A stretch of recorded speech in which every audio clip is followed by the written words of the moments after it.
2018 Honda Civic Type R like no Honda you've ever seen.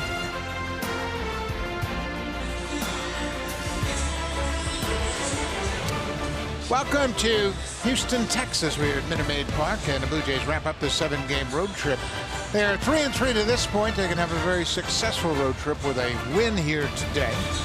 They have split the first 2 games, and congratulations to John Gibbons. This is his 1,500th game as the manager of the Blue Jays, second only to Cito Gaston. And John Gibbons was asked about that today, and he said, I didn't really know that.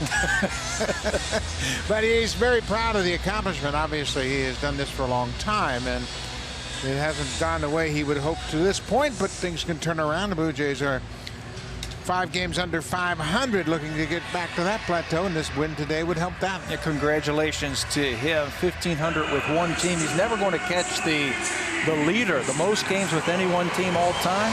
Connie Mack, over 7,500 games with one team, but 1,500 is a magical number. Connie Mack had 3,731 wins. It helped that he owned the team. He never fired himself. Let's take a look at the starting lineup for the Blue Jays. You'll notice Randall Grichuk is hitting in the leadoff spot. Just the 13th time he's done that in his career. Steve Pearce, since he's come off the DL, is 5 for 11 with a double and a game-winning home run. Kendrys Morales, he too is swinging the bat well in this month of June. 378 over his last 15 games with 8 extra base hits and 7 RBIs, and they're set to take on the lefty, Dallas Keuchel. Dallas Keuchel will get ready for his 17th start of the season. He's just 4-8, but a very good earned run average of 390. The 2015 AL Cy Young Award winner just hasn't had too many runs to work with. He's only had really 2 bad outings against Oakland and Seattle, where he gave up 13 earned runs in 13 2/3 innings. Everything else has been really well pitched. Set to face the Blue Jays for the first time since that Cy Young Award winning season in 2015, and he's 3-0 in his career versus the Blue Jays. Keuchel's a 2-time All-Star, made the All-Star team in 2015 and 2017. He's got good defense behind him, and obviously Keuchel really understands pitching to contact. He's got one of the best center fielders in the game playing behind him this afternoon. 70 starts in the outfield this season for George Springer, alternating between right field and center field. He's had 143 total chances this year. He's had 1 error this year. Last night he was in right field. Today he gets center field, taking over for Jake Marisnick, who might have saved the game last night with a dazzling catch in center field. And Marisnick hit a big home run, a 3-run shot in the 8th inning. It really blew the game wide open. So Springer is set. Keuchel, a 3-time Gold Glover himself, a terrific fielder. Randall Grichuk leading off for the first time this season. Here's the first pitch of the game. It is in there for a strike, and we are underway. Grichuk batting 196.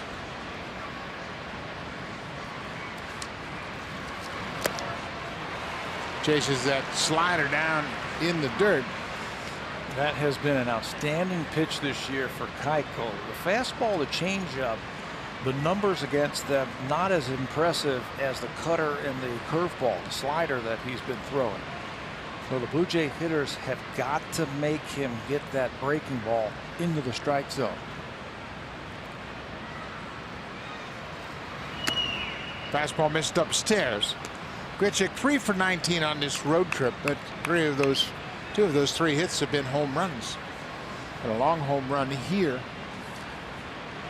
in game 1 of this series on Monday night. That's a cutter inside. What's the difference between his slider and his cutter? Well, his cutter, he will throw that in fastball counts, and it looks like a fastball and then cuts just a little bit right at the end. There's more of a hump in his breaking ball. You can pick it up a little bit easier. That's the slider right there. That's right. And it looks like a curveball. He calls it a slider, but it looks like a curveball. It's got bigger break and bigger depth to it than his cutter. The Blue Jays have scored 23 runs on this road trip so far through the first 6 games. They've hit 12 home runs. There's a line drive down the left field corner. That's off the base of the wall. Tony Kemp plays it very well. Grichuk's headed for second. He slides in there safely. Randall Grichuk, a leadoff double here in the top of the first. His 8th double of the season. I think the Blue Jays have to get on that fastball early, especially in the first inning. Dallas Keuchel has had problems this season in the first inning. In 16 starts this year, he's given up 13 runs. Look at that earned run average in the first inning. Very difficult to fall behind early, but 13 earned runs in 16 starts. And Reddick has given the Blue Jays a good start to this ball game, a leadoff double. Teoscar Hernandez has never faced Dallas Keuchel. It's down and away. They mentioned the 23 runs scored. The Blue Jays have scored all but 6 of their runs on this road trip via the home run. They've got to produce more base hits that drive in runs. They have to figure out how to, and I don't even want to call it manufacture run, because the team is not built to manufacture runs, hit and run, steal, take the extra bases, that kind of thing. They have to come up with better at-bats with runners in scoring position. They've had some problems when they've lost their games, not coming up with the big hit. 3-0. Keuchel falls behind Hernandez. Teoscar Monday had a 3-hit game in his return to Minute Maid Park. He was 3 for 5 in that game. Had an infield hit last night. He struck out 3 times. He was 1 for 4 in the game. He, like the rest of his teammates, had a lot of trouble with Charlie Morton. A 4-pitch walk issued to Hernandez, and the first 2 reach against Keuchel. Yeah, everybody had problems with Charlie Morton in last night's ball game. His curveball was unhittable. What did the hitters say about his curveball? Said it looked like a fastball coming out of his hand, and then halfway to home plate it would just sweep across the strike zone. It was basically unhittable. 13 strikeouts in just 7 innings. One off his career high.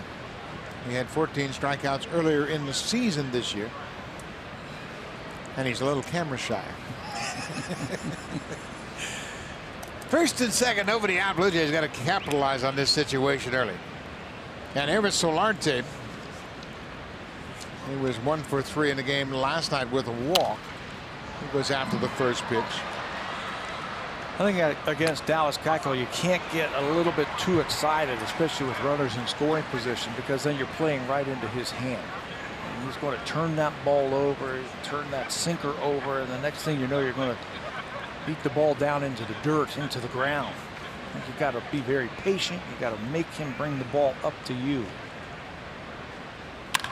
Drilled to left field. That's going to score 1 for sure. Here comes Reddick around third. Hernandez is headed for third, and Solarte will end up at second base with an RBI double. The first 3 reach against Dallas Keuchel, and the Blue Jays have a 1-0 lead. I tell you, the first 3 batters haven't been fooled at all.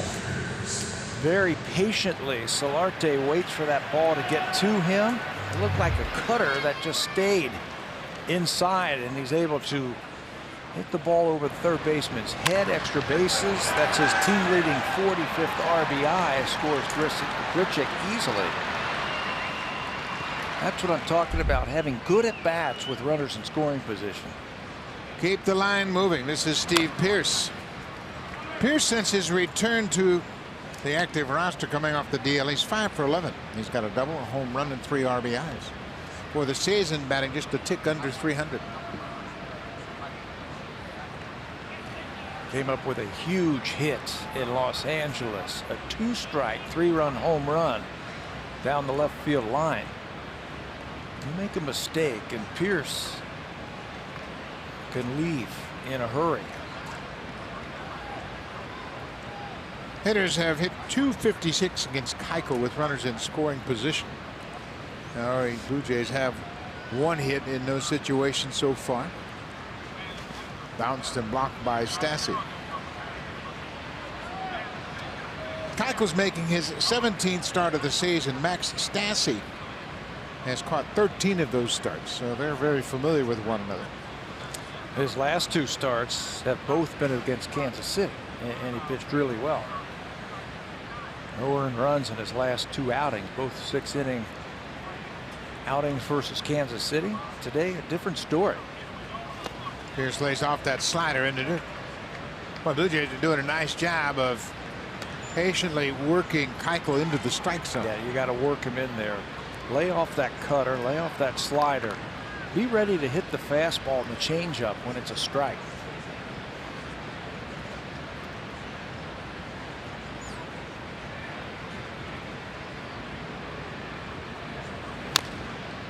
Came right back with the same pitch.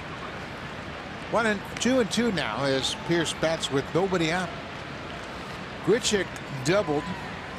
Hernandez walked, and then Solarte doubled as well. An RBI double. It's 1-0 Blue Jays. Still nobody out.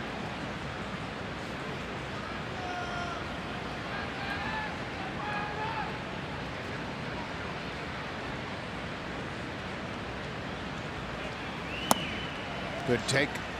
Pitch just barely out of the strike zone low. Full count now. Kendrys Morales, a hot hitter over his last 15 games, will bat next.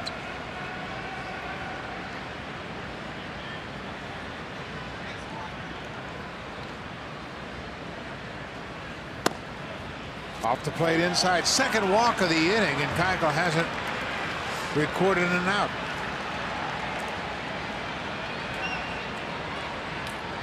Fred Strom, the pitching coach, a little bit baffled with this start. A couple of doubles and 2 walks, and this has been a pattern we have seen recently with Keuchel. Well, 2015, he won the Cy Young. They only hit .217 against him there. And then in 2016, it jumped up back down to 2017. They hit .218 against him. Longer season last year. They played another whole month because of the playoffs in the World Series. Big year in 2015, threw a lot of pitches there. He just couldn't rebound the next season. So this has been a pattern for him the last couple of seasons. Another pitch off the plate inside. It's 2-0 quickly. I love the Blue Jays approach. They are zeroed in on what they want to do today against Dallas Keuchel. Morales has 4 career Grand Slams. The Blue Jays as a team have hit 4 Grand Slams this season. Outside corner, there's a strike, and the crowd acknowledging the fact that Keuchel finally threw a strike. Wow. Big numbers with the bases loaded for Morales. Blue Jays need a base hit here. He hasn't had any luck, Keuchel, going inside so far this inning, so he goes outside. Fly ball to center. Hernandez is back to tag up, and Morales will pick up the sacrifice fly. Hernandez scores. It's 2-0 Blue Jays. RBI number 26 for Kendrys Morales. And that's just being able to adjust. I think the hitter should pick up on that. Keuchel has not been able to get that cutter inside, so they're taking it. He went a couple of pitches away from Morales. I think Kendrys thinks he should have hit that ball a little bit better. Now here is Kevin Pillar. Runners at first and second, 1 out. Pillar 3 for 21 on his road trip. There's an inside strike. He finally found that inside corner.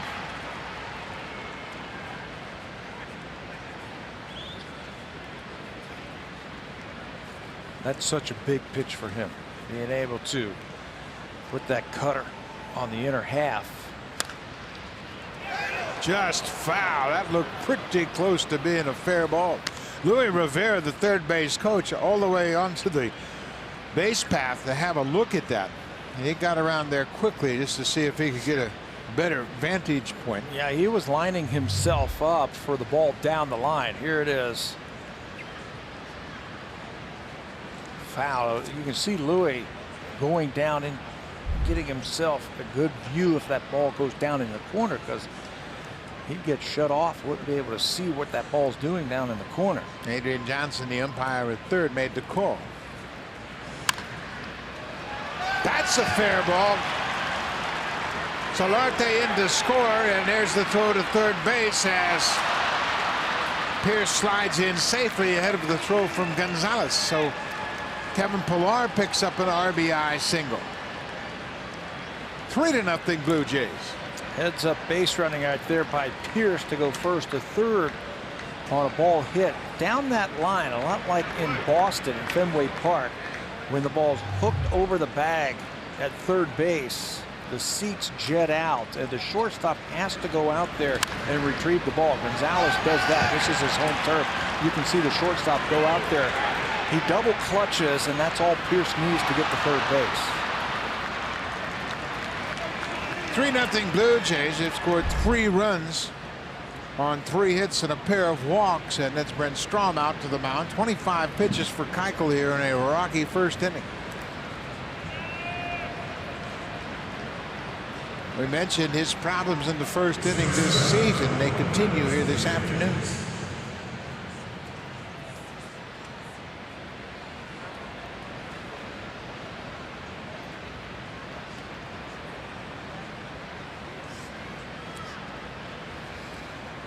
"16 runs in 17 starts for Keuchel in the first inning." And then Miss Diaz. Up the middle. That's through for a base hit. Here comes Pearson to score. Pillar's going first to third. This is exactly what we were talking about. The Blue Jays needed to string some things together, and have they ever against Keuchel here in the first. A 4-run first inning. And not one of them have had a swing where they've overswung at a pitch. Under control. Got a great game plan against Dallas Keuchel, and it's showing. Watch this under control swing by Diaz, who's had a nice road trip offensively and defensively for the Blue Jays. Diaz now 7 for 21 on the road trip, hitting .333. Picks up a big RBI here in the first. Here's Luke Maile, the number 8 hitter. Still just 1 out.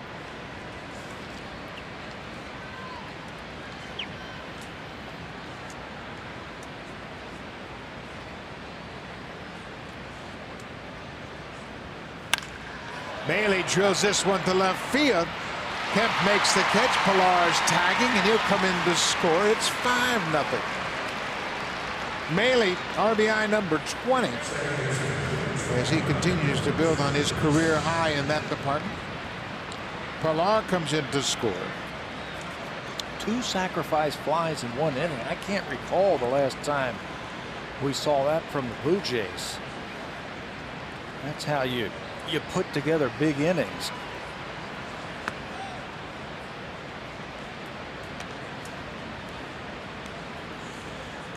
John Gibbons, managing in his 1500th game, has been given a big lead in the first inning. It's 5-0. Brad Peacock starting to loosen up early. The Blue Jays had scored just 6 runs on this road trip without benefit of a home run. Today they have 5 already, and they haven't hit one out of the yard. 2 doubles, 2 singles, and 2 sac flies. Devin Travis takes it upstairs. This has been a concern for the Astros, and they don't have many. No. His ERA under 4. But he's lost 8 of 12. Came into this game 4-8 with a .390 earned run average. For his career, he brought a 3-0 record against the Jays into this stuff.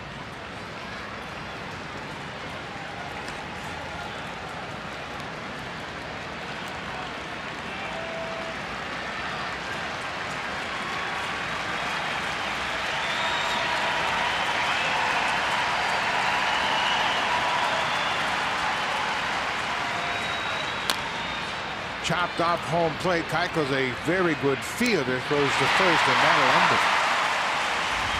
But the Blue Jays send 9 men to the plate in the first inning to support Marco Estrada. He's staked to an early 5-0 lead. The big blow in the inning, a Solarte RBI double to plate the first run of a 5-run first inning against Dallas Keuchel.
And the Astros find themselves down by 5 before they come to the plate here in this ball game today.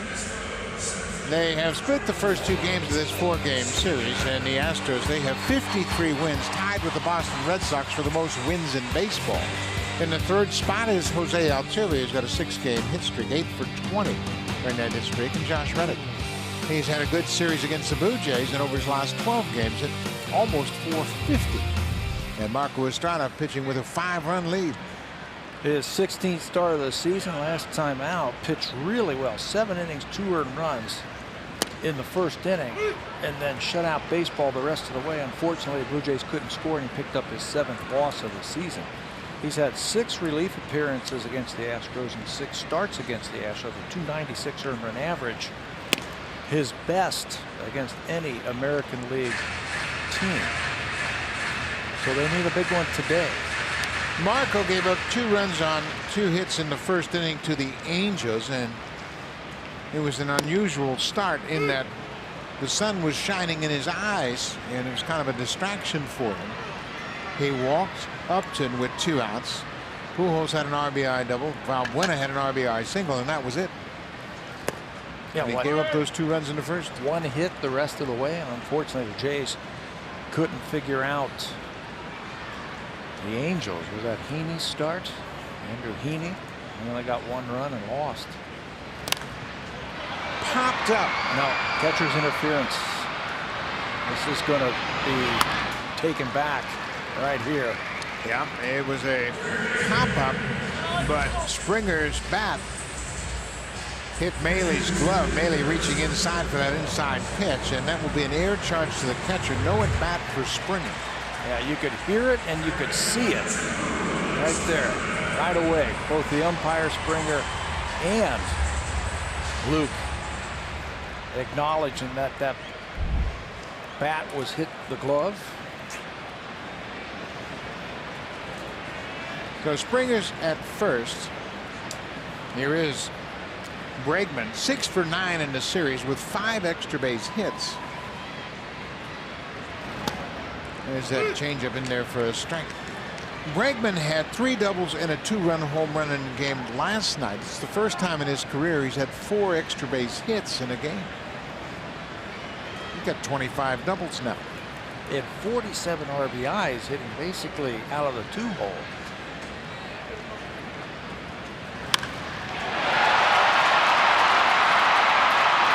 Put a charge in that one, but it was foul. Boy, he is tough to get the ball in on, isn't he? Yeah, you think watching him at the plate, standing there with his bat straight up and down, you think you can get a fastball by him, but he's quick there. He really is. So the Blue Jays should pitch him away, from that power, especially at this ballpark.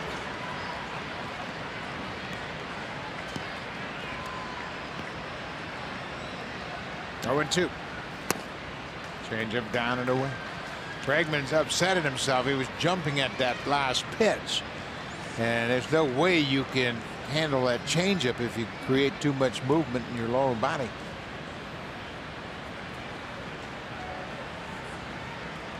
Springer at first, based on catcher's interference. Popped up. Morales, the first baseman, calling for it. Bregman's retired, 1 away. Jose Altuve, he's got a 6-game hit streak, 8 for his last 20. And when you look at the all-time Houston hit leaderboard, he is right there. The all-time hit leader, Craig Biggio. Jeff Bagwell is 2nd, and then Altuve. He's 7th in 8 seasons. He's had 1,359 hits. Yeah, it took him just 8 seasons to get halfway to Craig Biggio, who did it in 20 seasons. Over 3,000 hits for the Hall of Famer. No doubt in my mind, if he stays healthy and stays right here, he's going to set all kind of records for the Astros. And they've had some great players over the years. Estrada misses with the first pitch to Altuve. Altuve is 5 for 17 against Estrada.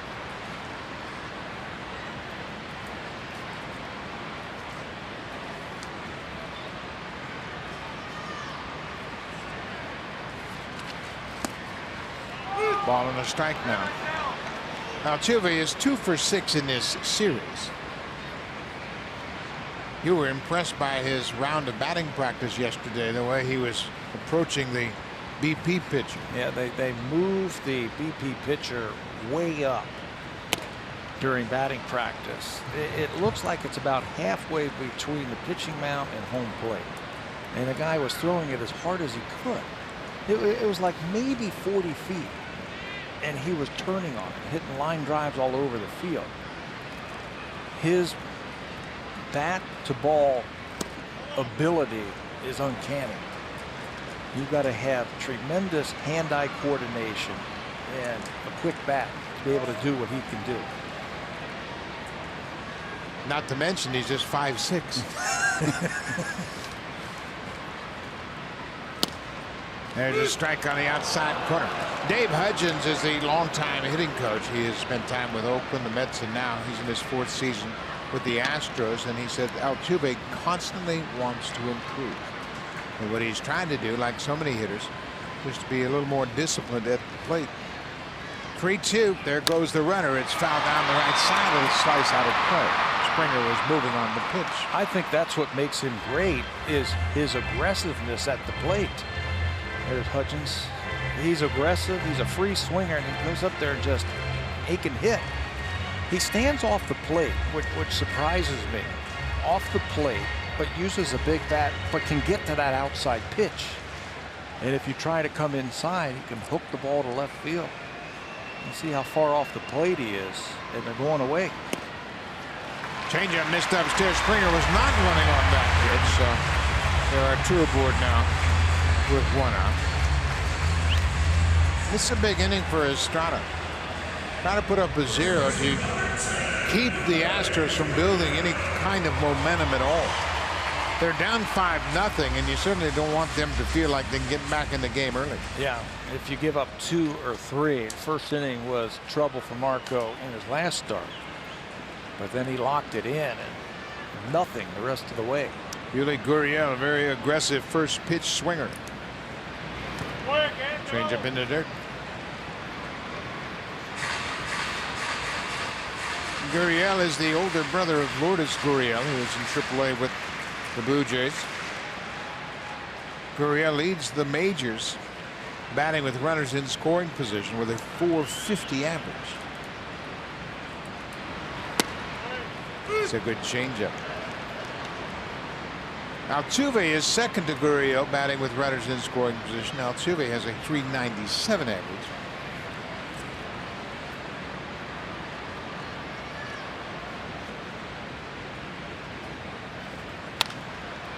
Popped up down the right field line. Long run for Grichuk and Morales, and they can't get there. Well, you can see how determined everyone was pursuing that pop foul, because you don't want to give Gurriel an extra swing. Every out is so vital when you're facing this team because of these types of numbers. Look at these guys, .450 and .397 with runners in scoring position. They have that ability to lock it in and come up with hits when they've got RBI opportunities out there. So anytime you get any pop-up or anything, you want to get outs, record outs. Gurriel is 17 for 32 in his last at-bats with runners in scoring position. That's a .531 average since May 24th.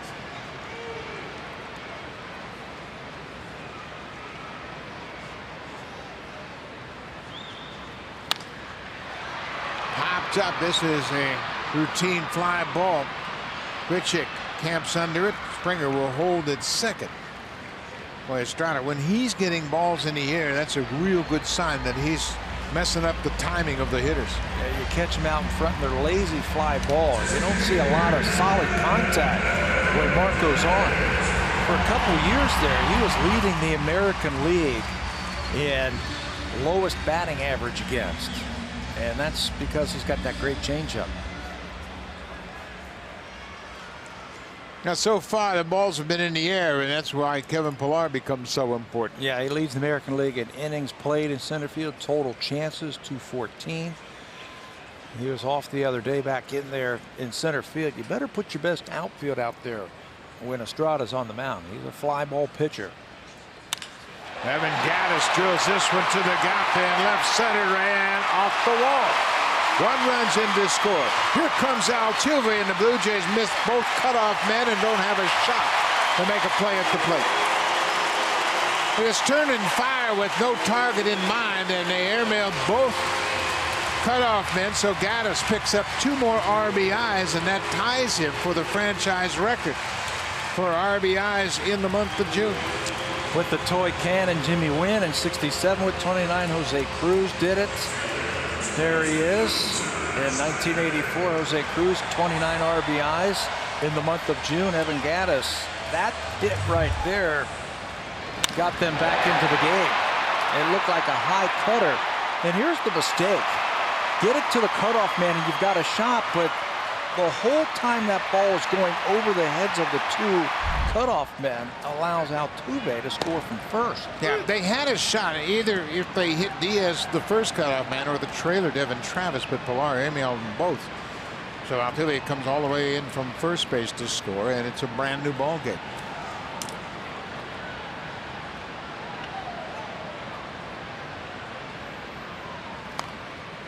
Off the end of the bat, Josh Reddick. He's been hot over his last 12 games, batting .447. Reddick had a pinch hit base hit in the opener on Monday night. And that was against San Juan in the 9th inning, and then he had base hits in each of his next 2 at-bats when he started last night. Finished up with a 3-hit game last night, 3 for 4.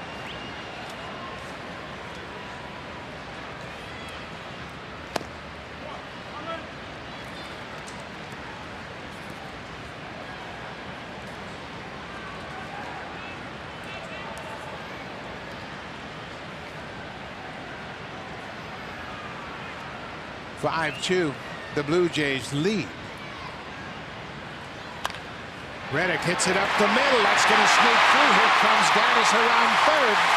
And Josh Reddick. There's nobody at second. So Pilar's going to try and run it in.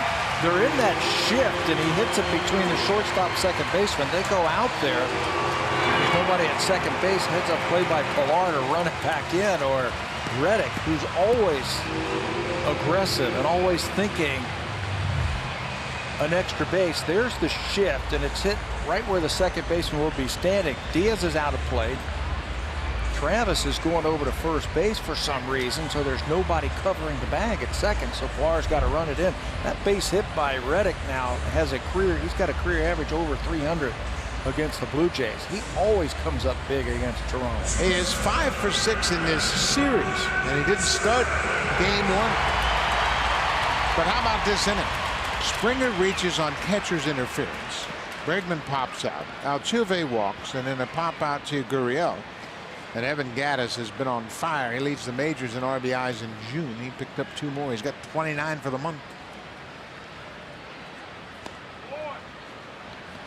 So the benefit of a 5-run inning is wiped out immediately. And now it's a 2-run ball game.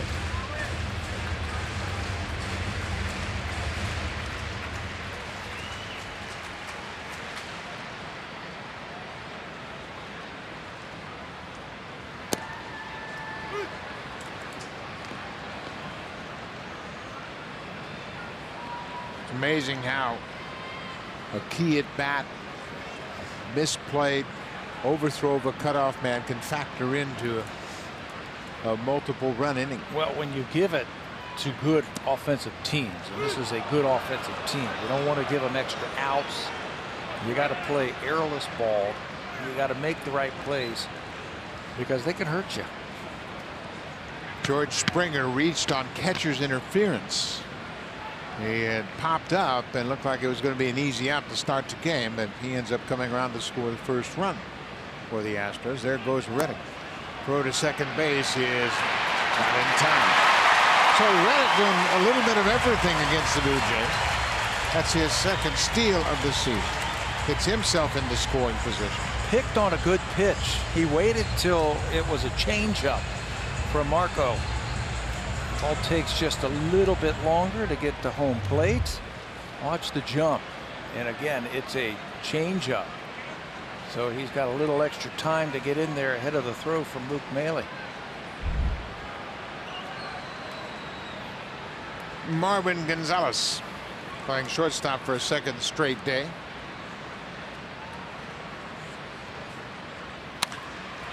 High fly ball deep to center field. Pilar, he's got room, and Gonzalez flies out to end the inning. But the Houston Astros score 3 runs on 2 hits, an error, and 1 walk. It's 5-3 after 1.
Blue Jays pitcher to record a quality start in his major league debut, and Borucki was thrilled to be able to share the experience with his family, who made the trek in from Illinois. Now, after the game, Borucki told me that he gifted his dad Ray with the baseball from his first major league strikeout. He said his dad got teary-eyed, he was speechless. Borucki was emotional too, but he managed to say just 2 words to him: thank you. His only regret, Buck, from last night, his sister Brittany, who's 9 months pregnant, couldn't make it. She watched from back home. They did speak after the game. So as exciting as last night was for Ryan, he said he's looking forward to becoming an uncle for the very first time. So a big month for the Borucki family. Boy, indeed, and Ryan should be very proud of that effort last night when you think about what he did against the best hitting team in the American League.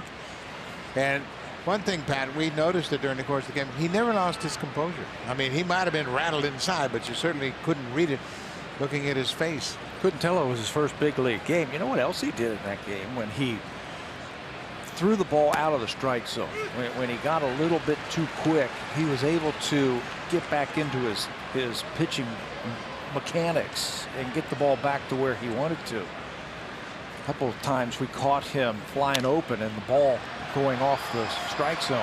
And Reddick pops up. Bregman, the third baseman, waits for it, and he makes the catch. Keuchel is retired. So it'll be interesting to see what the Blue Jays do. Do they give him another shot of starting? I think it all depends on how Aaron Sanchez comes through with his finger. Yeah, Aaron's supposed to throw a little bit later on this week. Jaime Garcia is going to go to Florida and try to get his rehab back on track. But I would expect Borucki to make another start. Teoscar Hernandez walked in, scored in the first. Takes the first pitch strike. Boy, the one thing you don't like to do is to give a good pitcher a second chance. They scored 5 runs on Keuchel, but now it's a 5-3 ball game. And they had a pitcher warming up, and they came that close to knocking him out in the first inning and really causing some havoc. But yeah, the good ones can figure it out after the first inning. How many times have we seen that over the years, where the first inning it looks like they're going to get knocked out, they figure it out, and then they pitch into the 6th, 7th inning. Yeah, and when you're a pitcher with the pedigree of Dallas Keuchel back out there again, and that first inning is a distant memory. See what he has done second time through the order. Drops the average down to 200. That's off the end of the bat. Altuve is right there behind the bag at second. 2 away. The Pitch Tracker is brought to you by Coors Light. Coors Light MLB cans available now, featuring the Red Sox, Jays, Yankees, Cubs, Mariners, and Expos. And Dallas Keuchel retires the first two quickly here in the top of the second. And Ever Solarte had an RBI double. He drove in the first run of that 5-run inning.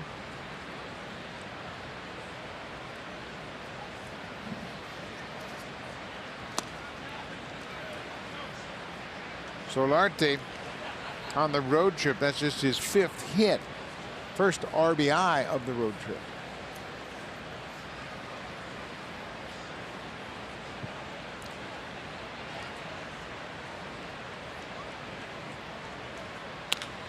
Off the end of the bat, routine grounder to third. Bregman takes his time. Dallas Keuchel is back on track.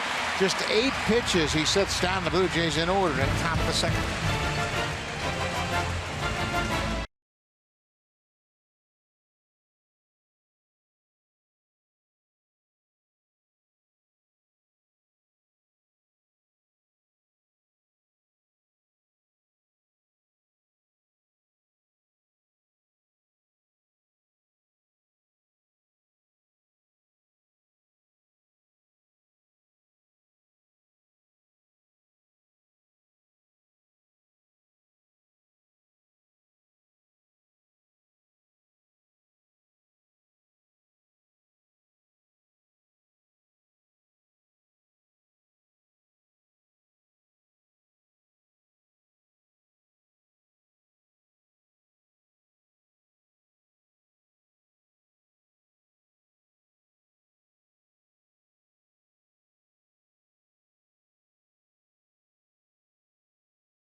The day is presented by Honda. The first 20,000 fans will receive this Blue Jays red hat. Fans are encouraged to get to the ballpark early to take part in our pre-game festivities. Believe it or not, great seats are still available. For tickets, visit BlueJays.com. Buck J. Happ on the mound in that 3rd game of the series versus the Detroit Tigers. That should be a great weekend, and obviously you want to get that great giveaway hat, beautiful red hat.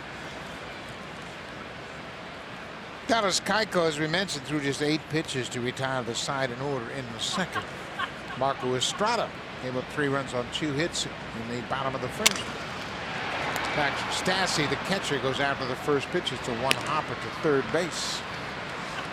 1 away. Now it's over to Marco. You're going to have to start matching him now. If Keuchel locks it in, Marco's got to lock it in also and keep it a 2-run game. He's undefeated in his career versus this team. 2-0. Told you that he's had 12 appearances against the Astros.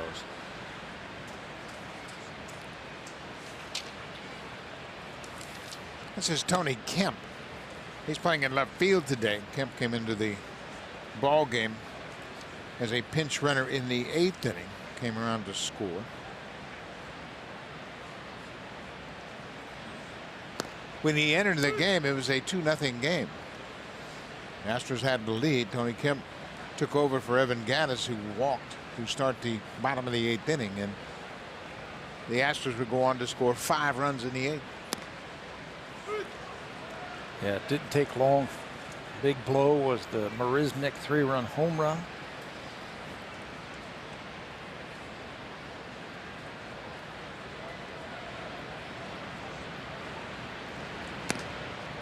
Kemp's done a nice job as an extra outfielder. He's batting .340 over his last 21 games.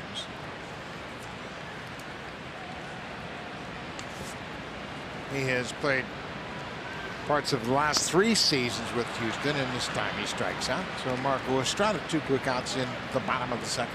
That's what you like to see. Get that first pitch out to lead off the inning, and then the number 9 hitter get ahead quickly with fastballs and then drop that on him before he has seen the good changeup. First time Tony Kemp had faced Estrada, and he strikes out. 2 outs, top of the order. George Springer reached on catcher's interference. And this time he lines out softly to Devin Travis. So both starters turned things around dramatically. Marco Estrada needed just 6 pitches to retire this side of North. 5-3 Blue Jays.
Sportsnet's Hockey Insiders have NHL free agency covered. Get the lowdown on every move. Hockey Central signing season presented by Molson Canadian, Sunday at 11 a.m. Eastern, 8 a.m. Pacific time only on Sportsnet. We move to the 3rd inning as the Blue Jays have a 5-3 lead. Dallas Keuchel had a rough first inning, as did Marco Estrada, but they both bounced back with a very effective second inning. Steve Pearce goes after the first pitch, and it's a fly ball to right.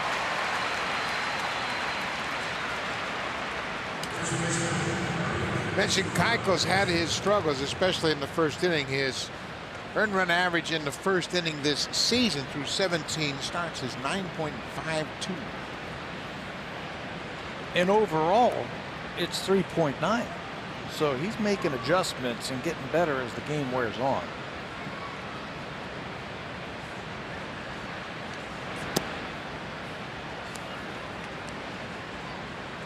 The top 3 pitchers with the highest ERA this season in the first inning: Chad Bettis of the Rockies, Roman Marquez also of Colorado. Their ERAs in the first inning both over 11. Bettis has given up 19 first inning runs. Marquez has given up 20, and Keuchel has given up 18. Wow. Is that a Colorado thing? That's a Colorado thing. Morales hits a 2-hopper to the shortstop, Gonzalez. Boy, this is interesting now. Keuchel has retired 7 in a row, and the Blue Jays are going to have to regroup and think about that approach they had early against Keuchel. You just can't roll over and say, okay, we've got a 2-run lead. You better add some runs to this scoreboard. First inning, they were forcing him out over the plate. He didn't have his feel for his changeup. That pitch, he couldn't get that over in the first inning. Kevin Pillar had an RBI single in the first inning. They were banging that fastball and that cutter on the inside part of the plate. I'll always remember the start that Mark Burley had in Minnesota. Remember that? First inning, he got like 1 out, and then they scored like 6 or 7 runs. They had a man warming up. We got 2 outs, and they batted around. I think they scored like 6, 7, 8 runs in that first inning in Minnesota. They were ready to take him out of the game, and he ended up throwing a complete game. Yeah, he like Keuchel is one of those guys that just won't ever give in. He's going to stay out there until They're very similar. Little curveball, cutter, use the changeup, hit your spots, change speeds. And as hitters, you got to be very patient with them. You got to make them come to you. Alar gets another base hit over Altuve into right field. Kevin is 2 for 2. A 2-out single.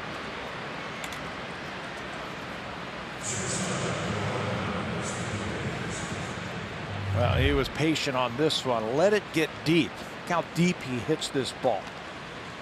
When you do that, when you let that ball get deep to you, get close to you, you don't overcommit. And you're able to just punch that ball to right field.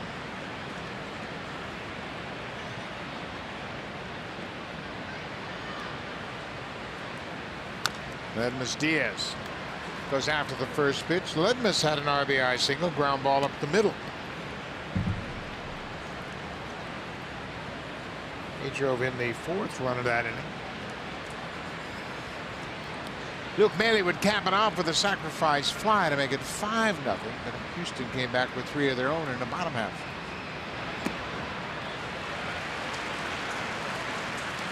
Diaz is a very good fastball hitter. He can turn around anybody's fastball. Keuchel, I think, knows that. He's throwing him off-speed pitches. That was a changeup.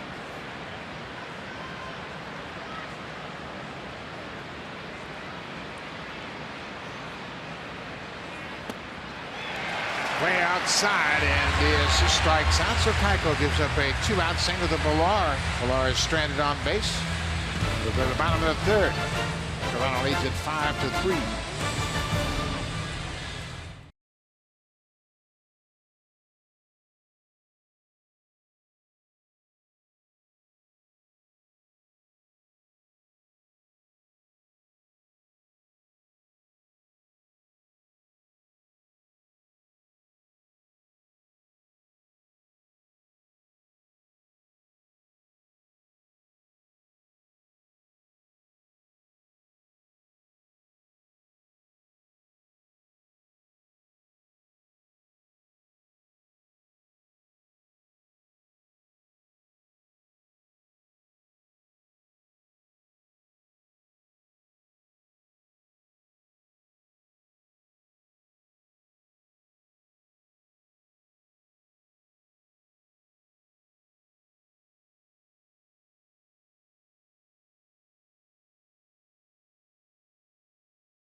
Off for the Astros here in the bottom of the 3rd, and he's had quite a series against the Blue Jays. Lots of extra base hits, lots of base hits. Here's the first 2 games of this series, hits by pitch type, and they're all over the strike zone. You see the 2 sliders, those 2 blue dots right there? Those are the 2 balls that he hit out of the ballpark. One off of Jay Happ, one off of Tim Mason. The other ones were fastballs. What's missing is a changeup. You got a great changeup artist on the mound today in Marco Estrada. You might see a few more changeups now because he's been able to handle everything else the Blue Jays have thrown at him in the first 2 games. Fastball for strike 1. In racking up 3 doubles and a home run in the game last night, he tied his career high with 4 hits. Set a career high with the 3 doubles. But he also joined Mike Trout as the only major league player to record 3 doubles and a home run in a single game this year. So he and Trout are the only 2 players in the big leagues that have had games with 3 doubles and a home run. Doesn't look like a guy who can juice the ball, but he's got plenty of juice in that bat. Right on top of the plate. I mean, it's almost like he's daring you to pitch him inside. He's a very confident young man, and he's had a lot of success. He played college baseball at LSU, second overall pick in the draft. And when he first came up, he had some struggles. I remember you and I saw him make his debut right here in Houston, and we're going, that's Alex Bregman?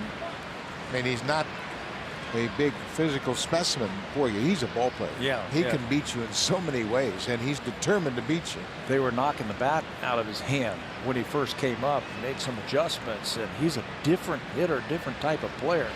He's a good one. This is his third season with Houston. He was in the top 10 in doubles last year. He had 39 doubles. Then he carried that right into the postseason. He had 4 postseason home runs. You know who he reminds me of? Dustin Pedroia. That type of player just never gives in and plays the game the right way. This ball is headed in the alley in left center. It's up and off the wall. Bregman with another extra base hit in this series. That's his 6th extra base hit in the 3 games.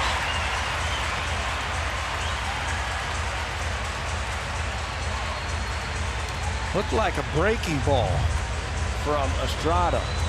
Not the changeup. That's his curveball.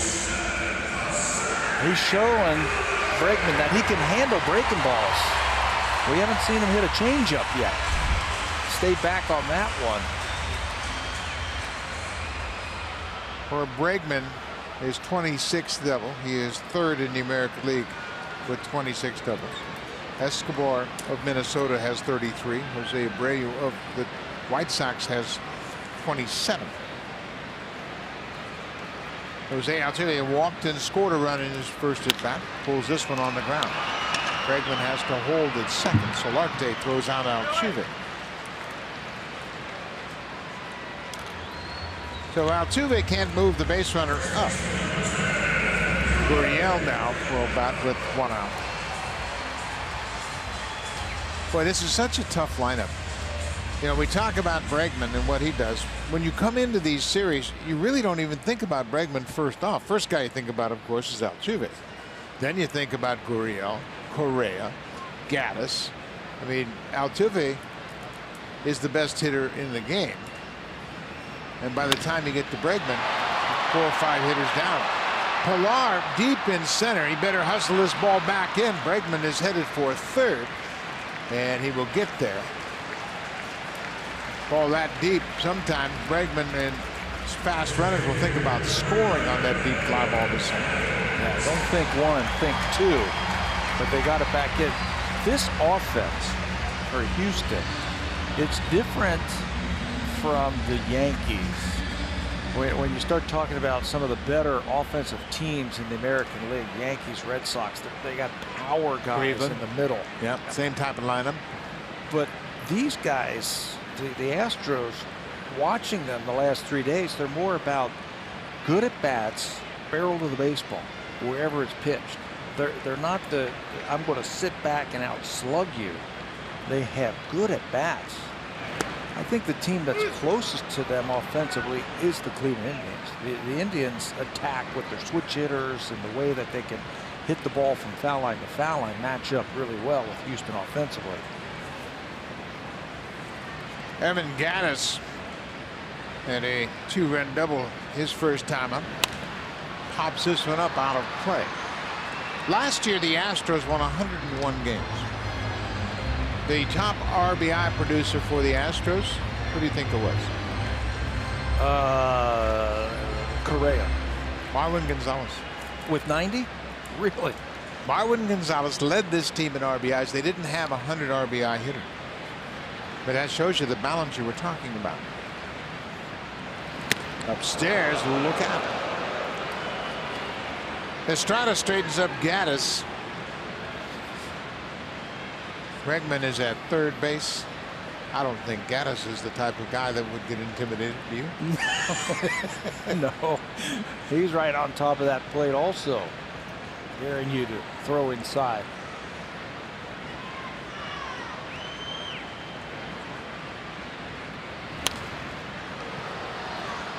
When Gattis played in Venezuela, they called him the White Bear.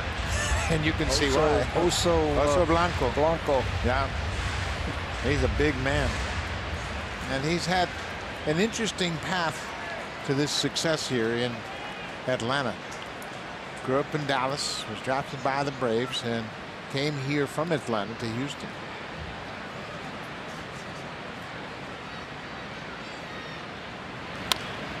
Popped up and playable. Morales, the first baseman, makes the catch in fair territory, and the leadoff double is wasted as Estrada strands Bregman.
To My Blue Jays and enter the code MBJ0717 to earn My Blue Jays points just for watching the broadcast.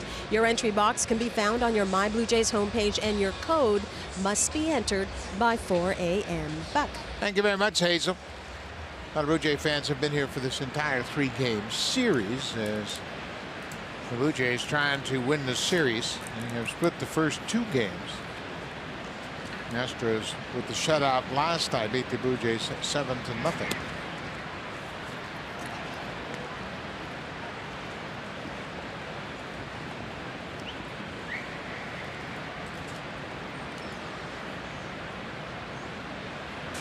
Luke Maile with a couple of balls now. Maile had a sacrifice fly in that 5-run first inning, his 20th RBI of the season.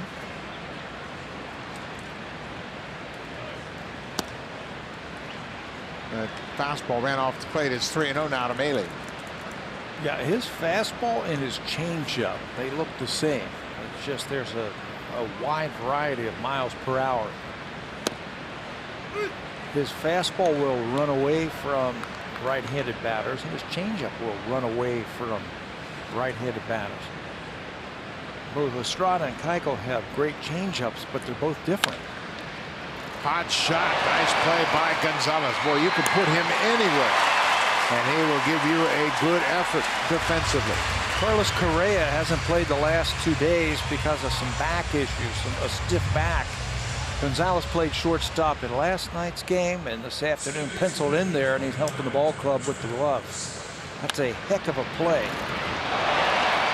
Stay down and field that hot shot. Gonzalez is a natural shortstop. That's his position, and he has been so versatile, moving all over the diamond. Gonzalez has made 20 starts at first, 4 starts at second, 2 at third. This is his 8th at shortstop and 35 in left. And he's also played a game in center, and he's played a game in right. Every position but pitcher and catcher. Valuable types of players, and he can really swing the bat. As we said, he led the team in RBIs last year. But that's where the modern game has gone, and I guess you could say it kind of started with Ben Zobrist in Tampa Bay. He was an Astro too, right? That's right. And he played all over the diamond. He was naturally an infield. He moved to the outfield. He played everywhere, and he became very valuable. And he, like Gonzalez, switch it. And how many World Series rings does he have? That's all you need to know. He won one with Kansas City. He won one with the Cubs. Been in the playoffs with Tampa Bay. They went to the World Series when Zobrist was there. Yes, they did. Played against the Phillies. That's off the end of the bat. Altuve waits on it. Goes to first. Now we look at Marvel Studios' Ant-Man and the Wasp.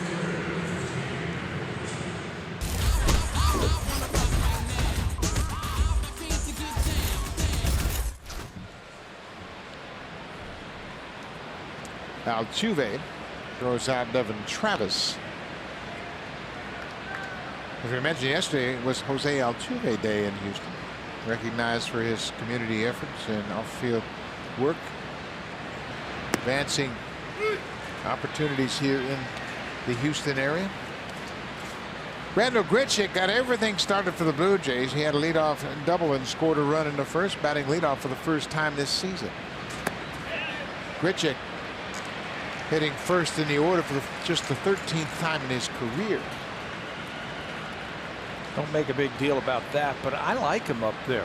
You know, he's got some pop in that bat that you make a mistake, it could be 1-0 right away. He's going to get a few more pitches, I think, to hit. Hitting in the top of the lineup than he does at the bottom of the lineup. Yeah, the leadoff role has changed so much over the years. I mean, there used to be a guy who'd go up there and look for a walk, like Sandy Alomar Sr. He was one of those leadoff type guys. Pull foul past Louis Rivera. But I remember when Devon White came to the Blue Jays and Cito Gaston said, "You're going to be my leadoff guy," and he didn't have a high on-base percentage. He was a good hitter, and Cito said, "I don't want you to walk. I want you to be Devon White." And Devo turned into a heck of a leadoff guy. Switch hitter with some speed and some pop if he made mistakes. There's that changeup, a very good changeup. Just the second strikeout of the ball game for Dallas Keuchel, but he sorted things out after a rocky start to this game.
But boy, he has really sorted things out, and he's gotten better and better as the season has gone on. Yeah, ERA in April, 6.75. He then made 6 starts in the month of May, and he brought it down to 5.40. And in his 4 starts in the month of June, it's 175. His fastball command has been better. You and I have talked to him about that. He says, I've been able to throw my fastball where I need to, and I'm mixing in more curveballs and cutters the last few starts, and that has really helped. But when you can do that, get ahead with the fastball and put it in a good spot, it just opens up the rest of his game. His walks and strikeouts have really changed dramatically. He walked just 5 in his last 4 starts while striking out 26, so his command has been much better. And he's also kept the ball in the ballpark. He's only given up 2 home runs in his previous 4 games. That was some problems early on. And in the month of June, he hasn't thrown fewer than 6 innings in any of his starts. He's given the Blue Jays innings. He's giving them chances to win ball games. Reddick is on fire. That pitch is up about letter high, and he hooked it past Morales into right field. He's 2 for 2 already this afternoon.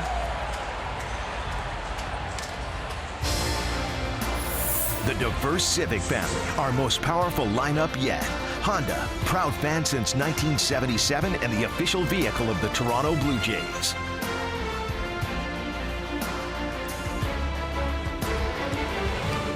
When he's good, the changeup is down.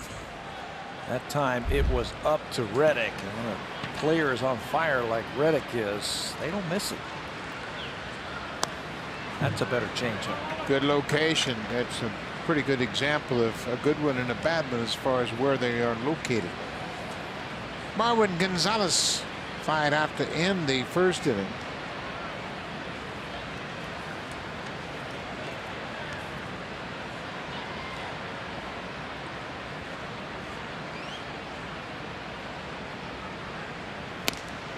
Another changeup that went up in there. Reddick had a stolen base in the first inning. That's why Estrada is being so patient out of the set position with Reddick at first. It's his second steal of the season, but he's a smart base runner. Yeah, picked on a changeup his last time when he stole that base.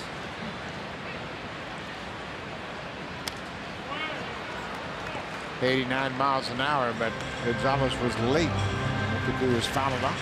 This month, Marvin Gonzales has hit .324 against the fastball. So you might want to just show him the fastball and then get him out with an off-speed pitch. Your changeup or your cutter or your curveball.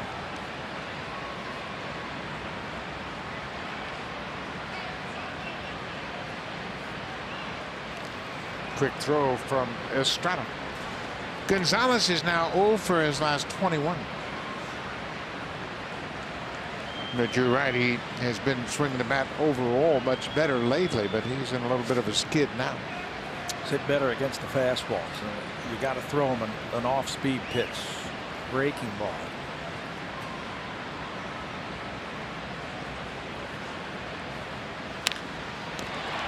Morales will go to second for 1. Diaz's return throw in plenty of time. Kendrys Morales starting a nice 3-6-3 double play. 2 outs. Let's check in with Jamie Campbell.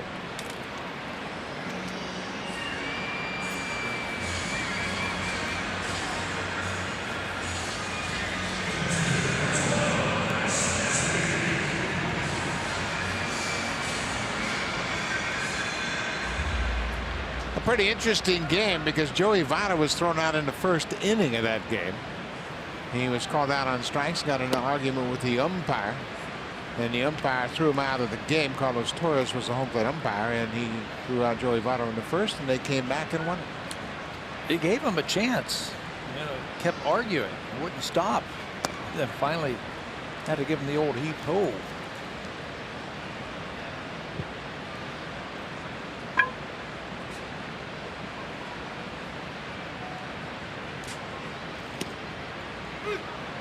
The catcher Max Stassi grounded out to third base. Back in the second inning.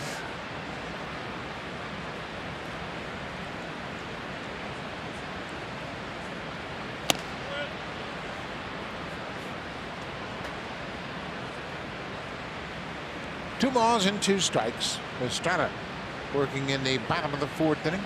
Blue Jays have a 5-3 lead. All the runs have scored in the first inning here. Blue Jays got 5 in the top half of the first. The Astros responded with 3 in the bottom half. And both pitchers have settled down nicely. Tony Kemp is on deck. He'll be next if Stassi can reach. And he will.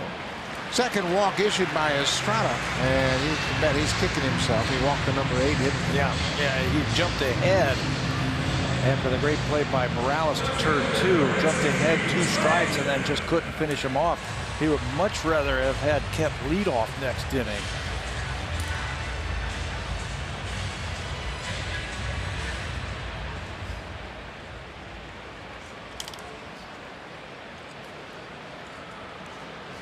Kemp is the only strikeout victim for Estrada this afternoon. Goes out to the first pitch, inside fastball. He pulls it foul.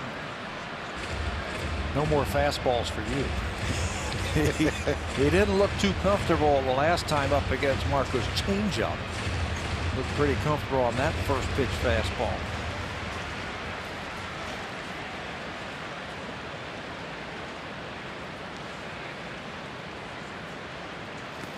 There's a changeup, but it's in the dirt. 1-1 to the number 9 hitter. Bottom of the orders are so important for pitchers to be able to retire the bottom of the order and stay away from facing the top of the order with men on base.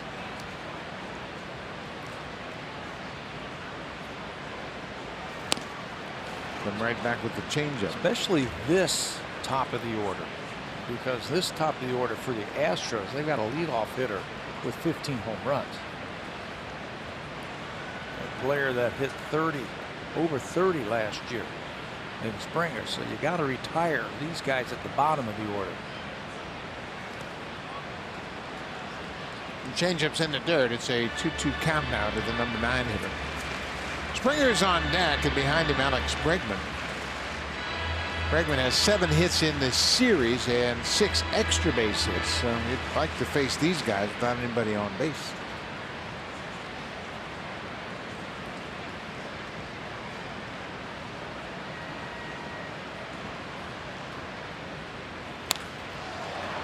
He waited on that changeup, but hooks it into the seats, foul.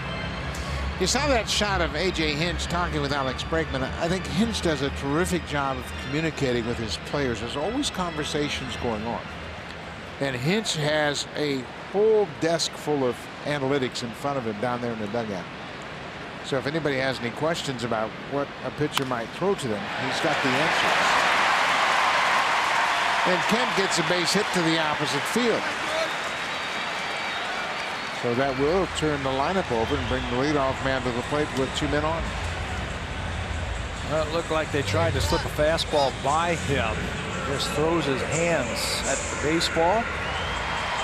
Slashes it the other way. 2 outs, nobody on. Walk single has set it up for Springer. Yeah, and you walk the number 8 hitter with 2 outs, and then the number 9 hitter gets a single. Now you're really in a jam. Springer reached on catcher's interference, and he's lined out. Officially 0 for 1. Catcher's interference is an air charge to the catcher, but it's not an at bat for the hitter.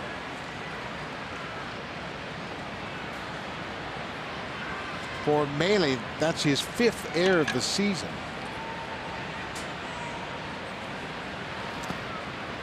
Blue Jays catchers have now committed 10 errors. Only the Indians have more errors behind the plate than the Blue Jays. So Biagini is loosening up early. Estrada has thrown 74 pitches.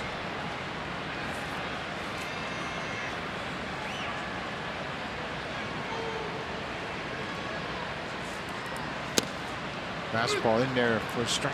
What does that tell you right there, what George Springer's doing? He's looking for something off speed. That was a fastball right down the middle, knee high, and Springer took it. It's interesting. We had that conversation with the third base coach Gary Pettis during this series.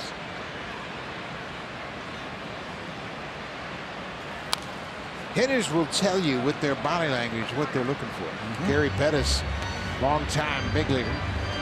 It says when I'm on the bench and I'm looking at the other team's hitters, and I'll say he's looking for a fastball, and the hitters are going, how do you know? How do you know that? Or just look at the way he took that first pitch. And how about the way he swung at that second pitch? Yeah, he switched gears now.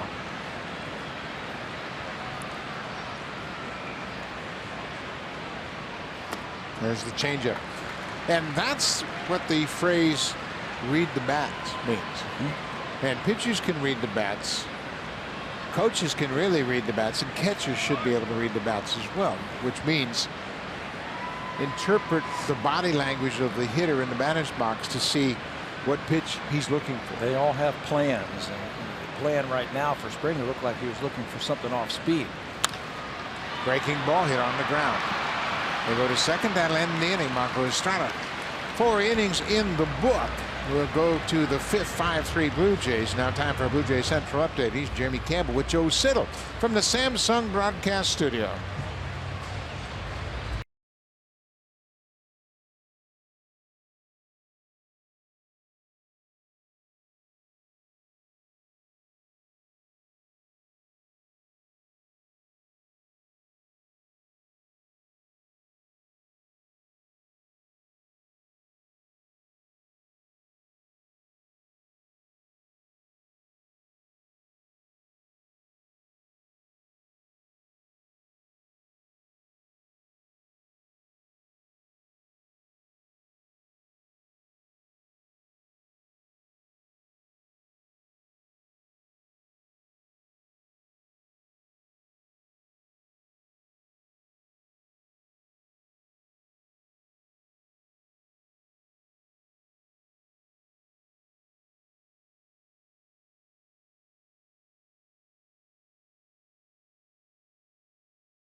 Baseball Podcast takes you behind the scenes with personal stories from the game.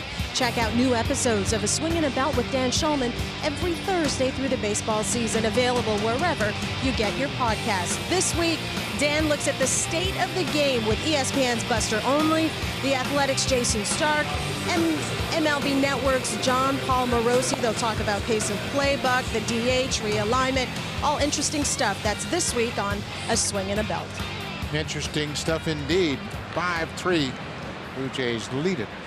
We've been given an update on the scoring of this ball game back in the 1st inning on the catcher's interference ruling. And we'll get into that as this inning goes.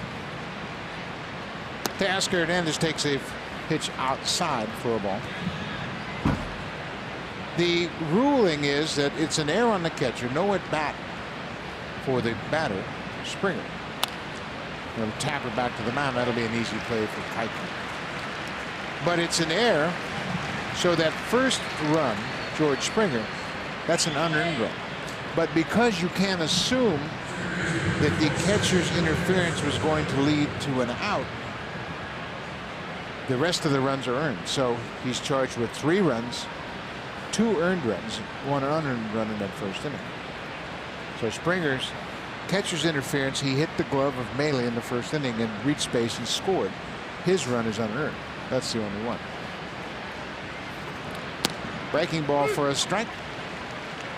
Dallas Keuchel, he had a rough 1st inning.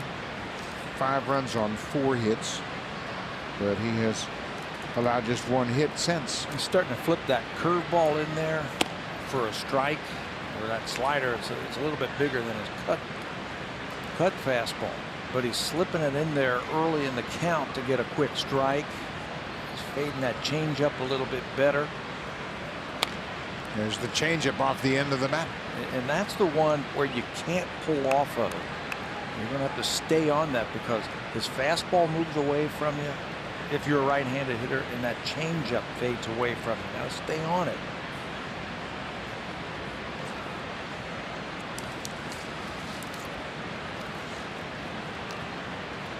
Solarte behind, a ball and 2 strikes. Now it's 2-2.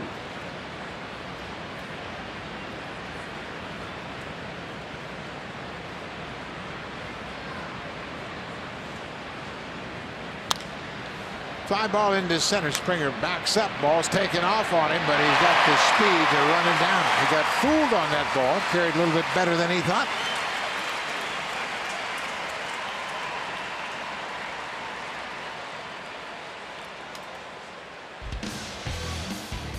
Check out the Beauty Tone Paint event on now through July 3rd, only at Home Hardware. Here's how. Nice afternoon in Houston. The Blue Jays will fly home after this ball game and have an off day on Thursday before the Tigers come to town for a wraparound 4-game series. You know why Springer got fooled on that? It looked like a changeup down and away, and it was the approach by Solarte, how he went down to go get it. He had an awkward swing, but he squared it up, and I think that fooled Springer out in center field, that he might have hit it off the end of the bat when he didn't. That ball hard, it almost got it over his head. Steve Pearce, the DH this afternoon. Brooke Jacoby was telling me today, the hitting coach, when I was asking him about Keuchel, he says he'll throw that ball down, but you can get a lot of hits if it's a strike. You'll catch it out in front, and he's given up a lot of hits this year on balls just like that.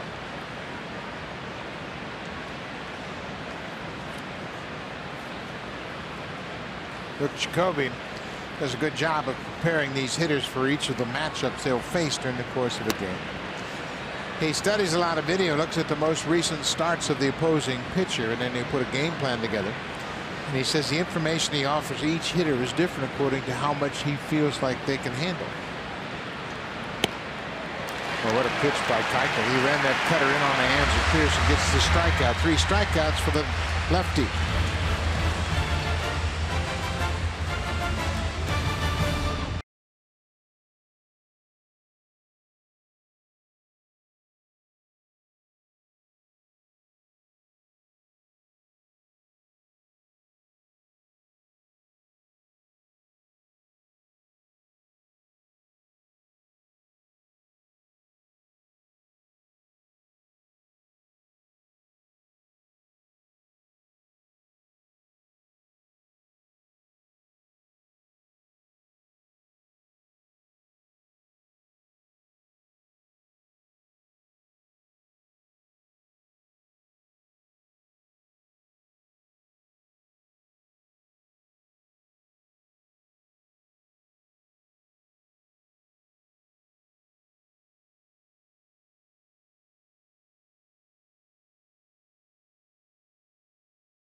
Customize your experience to catch every moment this season. Get Blue Jays home screen icons and features such as the MLB TV Game of the Day, pitch tracking, in-game highlights, live radio broadcasts, stats, news, and more. Download MLB At Bat today. Thank you very much, Hazel. And the only other game going on as we speak, Kansas City's in Milwaukee. The Brewers have a 1-0 lead in the bottom of the 6th in that game. Blue Jays have a 5-3 lead here as the Astros are set the bat in the bottom of the 5th. Here is Alex Bregman.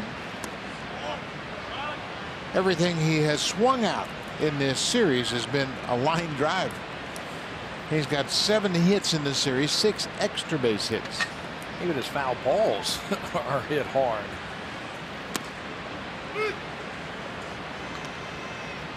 You mentioned Dustin Pedroia was a player that Bregman reminds you of. They actually had contact a long time ago. Bregman was a 12-year-old bat boy for New Mexico State when Pedroia was playing for Arizona State. And Bregman really liked the way Pedroia played, and on the way home in the ride with his father, he says, you know, Dad, I want to play like that guy. And he wasn't even sure who it was, but it was Pedroia. And it was Pedroia, and he plays a lot like Pedroia. Plays the game the right way, plays hard, and he's pretty good too. That's another line drive. Pilar's going to have to hustle to get it back in. Bregman's headed for second. Here's the throw. Another extra base hit for Alex Bregman. What a series he's had. It's the second time in this series that he has hustled his way into second base with a double. What looked like a single. That was a sharply hit ball to right center field, but he's thinking two all the way. Cutter away, stays with it. And he says, if you're going to throw me out, you're going to have to make a perfect throw. That's a tough play for a right-handed throwing center fielder. He's going away from the bag. You got to catch it, turn on a dime, and throw across your body accurately to get a pretty fast runner.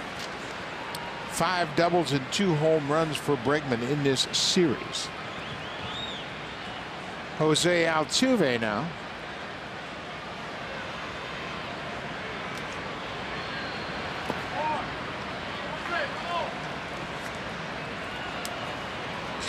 Altuve, 3 straight seasons of 200 or more hits coming into this season. He's on pace for another 200 hit season. Altuve has 110 hits.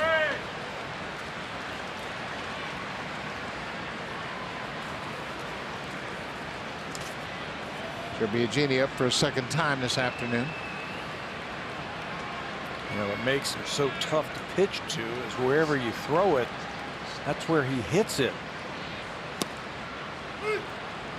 Altuve's really relaxed in the play, but he's taking it to another level against Estrada. Watch him get set against Estrada. He said, okay, hokey-do. Okay, now you ready? I'm ready. Rolls over on that outside pitch. I can't even fathom what it must feel like for Altuve to be that confident and that relaxed in the batter's box and just sit there. And that's the beauty of his swing. It's so relaxed. There's no tension in his swing at any point. Not at all. Just adjust the helmet a little bit. Just stand there and then get ready to swing.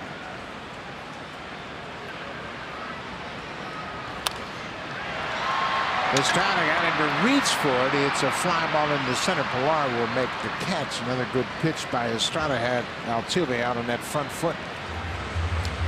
Not happy with his result right there. Can't get that runner to move up.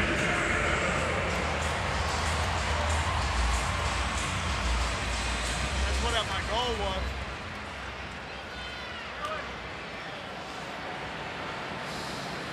Yuli Gurriel, he's 0 for 2 so far this afternoon.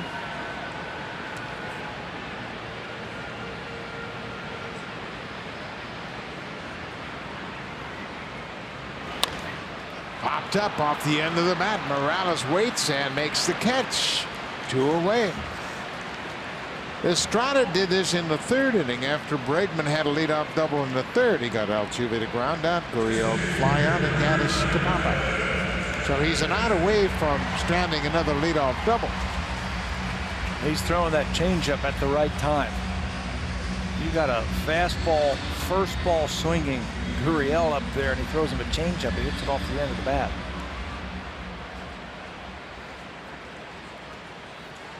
So Gurriel now is 0 for his last 10 in this series after getting base hits in each of his first 2 at-bats. Evan Gattis, he drove in a pair in the 1st inning.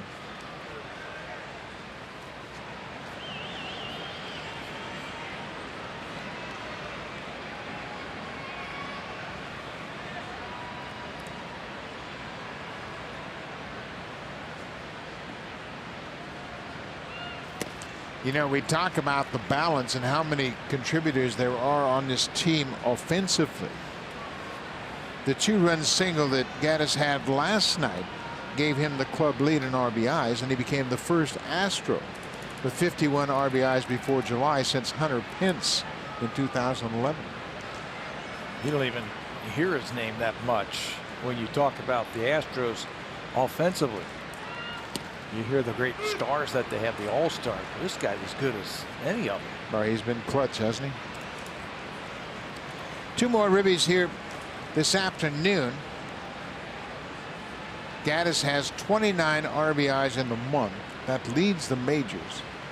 He's also tied Jimmy Wynn and Jose Cruz for RBIs in a month.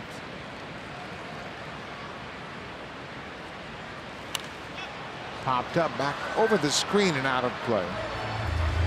You know, you see a swing like that and you say, oh, I can get inside on him, but he, like Bregman, is very quick on the inner part of the plate. Yeah, be careful. If you're going to go in there, make sure it's way in off the plate.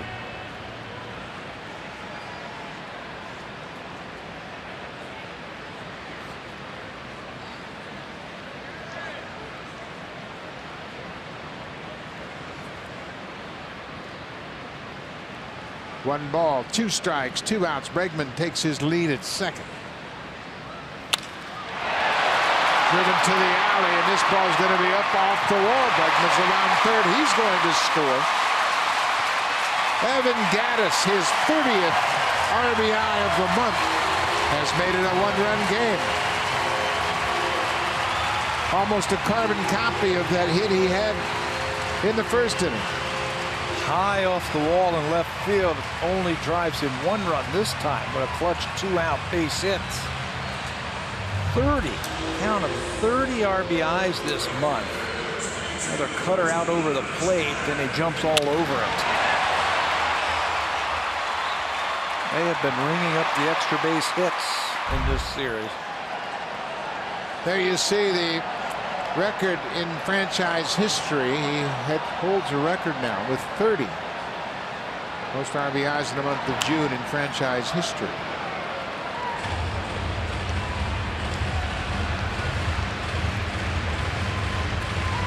Josh Reddick has had some series as well. He is 6 for 7 in the series. Gattis is 2 for 3 today. Blue Jays with a 1-run lead. Took that one right out of the catcher's glove.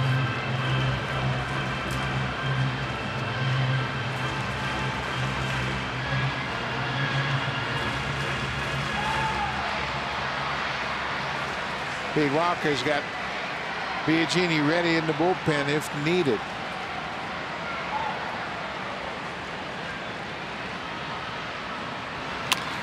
Up the middle, Diaz positioned behind the bag, throws to first. That'll end the inning, but Houston gets another RBI double from Evan Gattis. He's got a pair of doubles and driven in 3. He's got 30 ribbies for the month of June.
Finger contusion. He's going to play catch on the off day tomorrow and could throw a side session, according to manager John Gibbons. That side session will happen Friday, and if he feels good, that's when Gibbons and pitching coach Pete Walker will then make a decision about Monday's start. But Monday is when Sanchez is eligible to come off the disabled list. Yeah, it'll be interesting to see how he comes out after that throwing session, but his finger was pretty well swollen, and hopefully he'll be okay to make that start.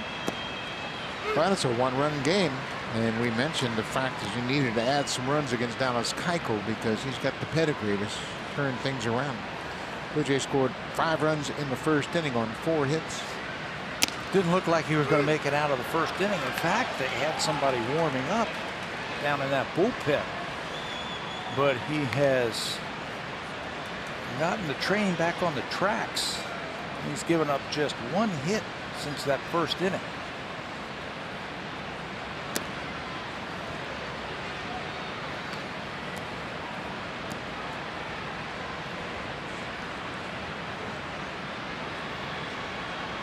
Kendrys Morales had a sacrifice fly in the first inning.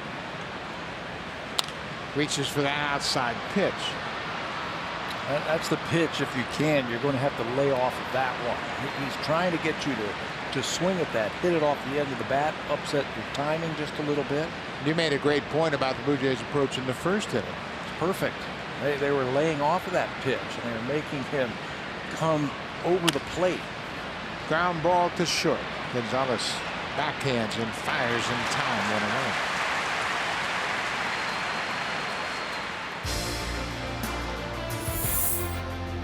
At the Honda Checkered Flag event, the real victory lap is the drive home.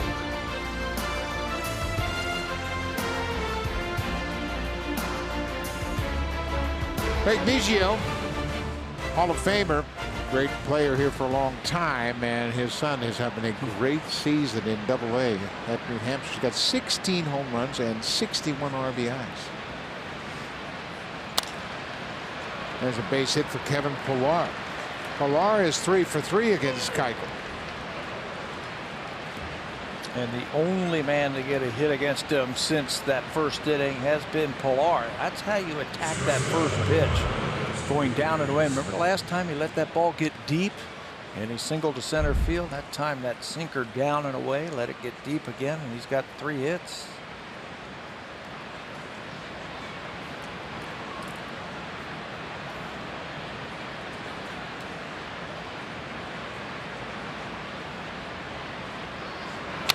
Diaz hits a base hit through the right side. Pillar's going to stop at second. Reddick's got a great arm. Josh Reddick has 6 outfield assists. He got to that ball very quickly to guard against Pillar going to third base. So Diaz has his second hit of the afternoon. That's how you take advantage of the hole on the right side of the infield. You're holding the runner on. Inside out swing. That's an easy base hit for Diaz. Good approach.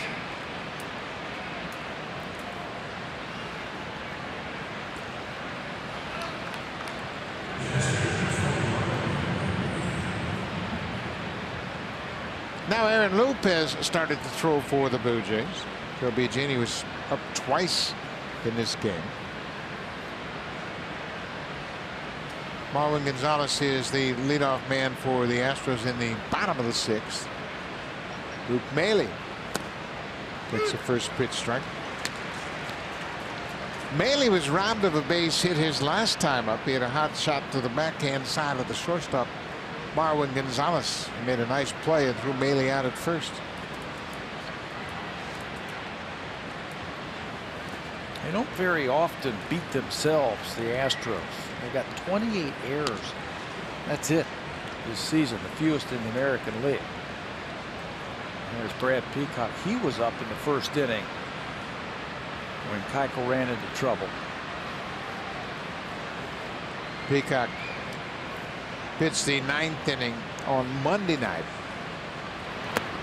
Maile with a big swing at that off-speed pitch. It's a 5-4 ball game. The hits are even at 7 apiece. The Blue Jays have committed the only error in this game. That was an error charge to Luke Maile.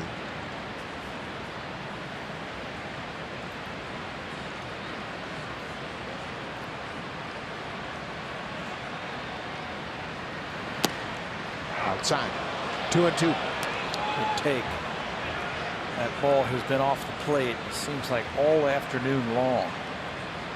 You start offering at that and leaning out over the plate, that's when he throws that cutter right in on your hands.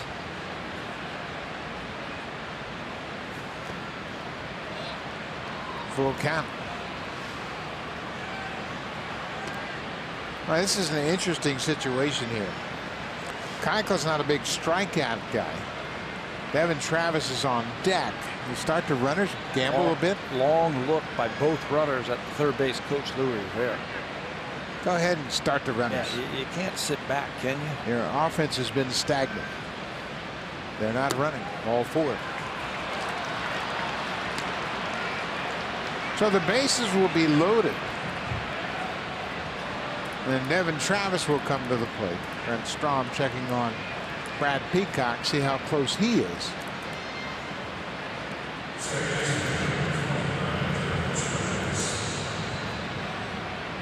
Travis has to be ready for a good first pitch, but I emphasize good. Good. Don't get over anxious. Been flipping that curveball in there, strike one early on. Down and away, laid off a tough pitch.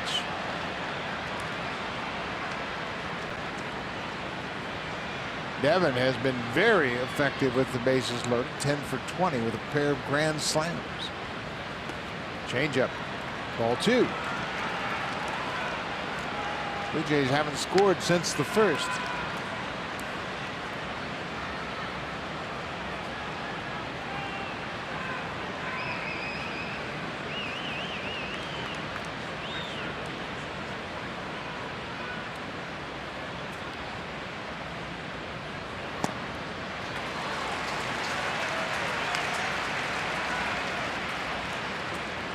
Keuchel can keep that ball down.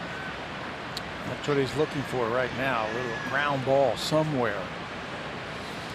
And just force him up. Get the ball up. Ground ball. Altuve boots it. Pilar's in. All hands are safe. Altuve wasn't sure what to do. Do I come after it, go into the baseline, tag the runner? Do I go to the second? And while he was thinking about all that, he forgot to catch the ball. Yeah, he was in between. Should I try and catch it and tag the runner? Luke Manley does a good job. Watch Luke, the runner at first base, just stop. That messed up his timing. It messed up everything. And I told you, they don't make many errors or beat themselves, but that one helps. Well, Keuchel hung in there and got things sorted out. He gives up a run here in the sixth inning. He'll walk off trailing by 2. Brad Peacock into the game. The Blue Jays finally break through against Keuchel after they had 5 runs in the first. Now they'll have to deal with his Astros bullpen.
That the Detroit Tigers visit Rogers Center to begin a Canada Day weekend series, and it all starts on Friday with Marcus Stroman on the mound for the opener.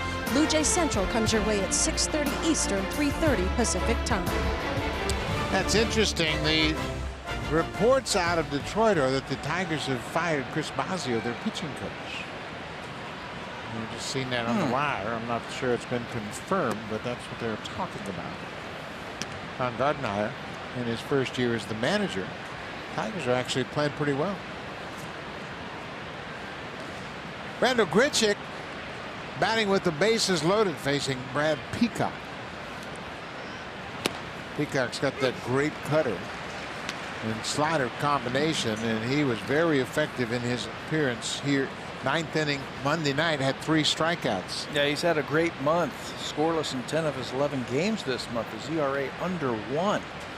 Pitching in these types of situations, middle of the game, and he's got that sweeping breaking ball that he uses for a lot of strikeouts.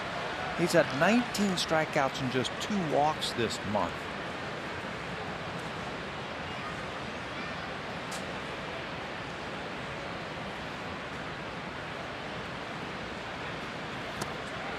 And Grichuk waves at that breaking ball. Another strikeout. Peacock comes to big time.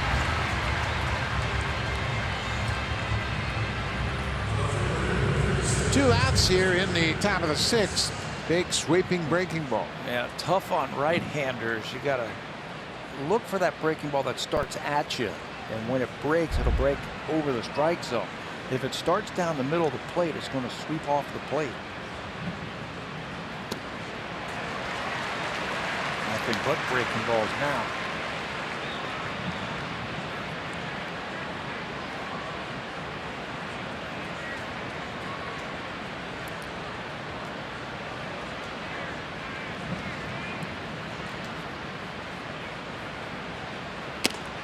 Teoscar Hernandez with a ball and a strike. Teoscar is 0 for 2 with a walk. He's grounded out in the 2nd, grounded out in the 5th. 6-4. Blue Jays have added a run here in their half of the 6th. Don't you know he would like to put it to his former team? The Astros signed Teoscar in 2011 when he was 16 years old. Signed him as an international free agent for $20,000. Looks like he is turning into a heck of a player.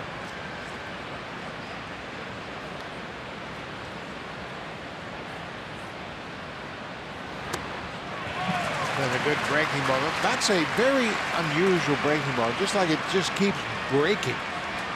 It's almost like a wiffle ball breaking ball. It just keeps sliding away from the right-handed hitters. And if he throws it down there, you can't think about trying to pull it. You're going to swing and miss.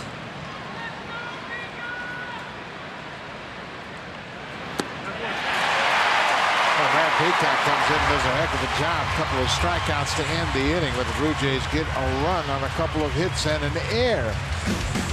6-4 Blue Jays, and Peacock's been effective. The breaking ball. He has 5 strikeouts in this series.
May not be reproduced or retransmitted in any form. And the accounts and descriptions of this game may not be disseminated without the express written consent of Rogers Blue Jays Baseball Partnership. Both clubs did a lot of scoring in the first. The Blue Jays scored 5 in the first. The Astros answered with 3 of their own. We're now in the bottom of the 6th. It's a 6-4 Blue Jays lead, and new pitcher into the ball game is the left-hander Aaron Loup. 37th time this season that Aaron Loup will enter the ball game for the Blue Jays. You've got a switch hitter, a righty, and then a lefty. So this is where John Gibbons likes to use him. 433 earned run average and just 27 innings in those 36 games for Loup. He last worked in the series twice in Los Angeles, back-to-back days. So he's had a couple of days off to regenerate and recover. First pitch swinging is Marwin Gonzalez. He grounds out to the shortstop. 1 away.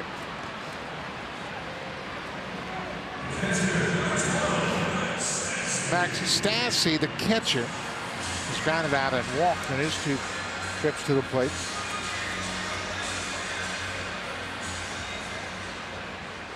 Stassi's 27 years old, originally drafted by Oakland.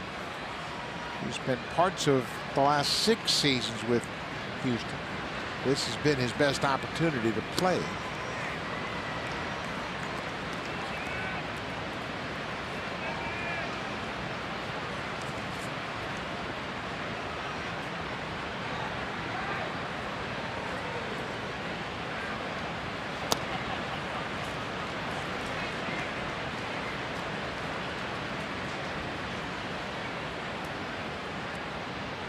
Joe Biagini's gotten a lot of work in today. This is the 3rd time he's been throwing.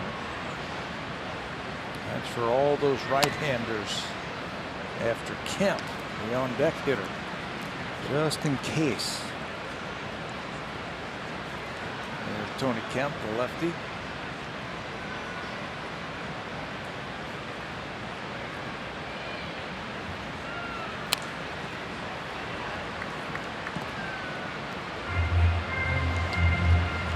Max Stassi has a brother that's catcher in the Phillies organization, Brock Stassi.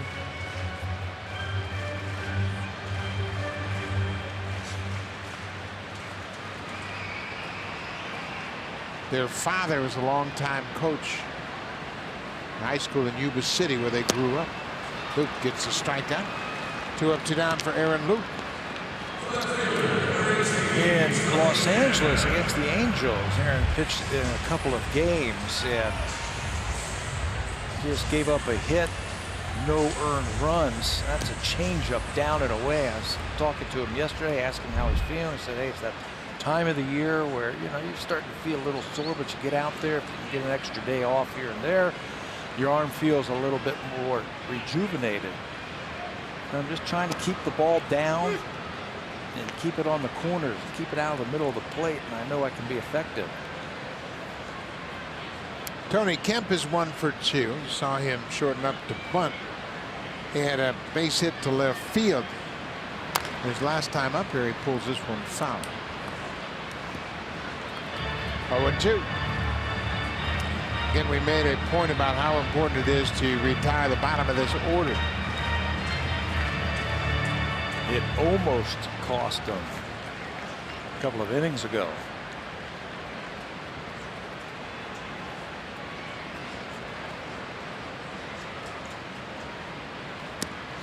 A good pitch by Loup. Good inning by Aaron. 3 up, 3 down. He does get the bottom 3rd of the order. A couple of strikeouts. We will go to the 7th. The Blue Jays trying to win this series. Tony Kemp strikes out for a 2nd time on a good Loup fastball.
Monday, July 2nd, the first 20,000 fans will receive this J-Half bobblehead presented by Honda. Then watch your Blue Jays host the Detroit Tigers starting at 1:07 p.m. Eastern. For tickets, visit BlueJays.com.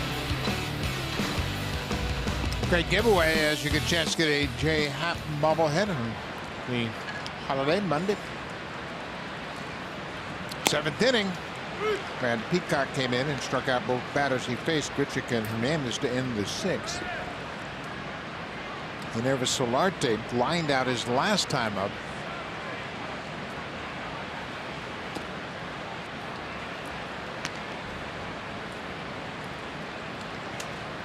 Curtis Granderson has come out on deck.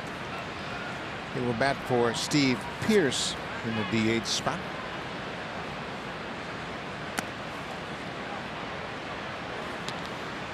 Granderson on Monday night had a 2-homer night. 2 home runs against Justin Verlander. And you bring in the right-hander to force John Gibbons to make the move, and he's already told you what he wants to do. He wants to get Randy into this game.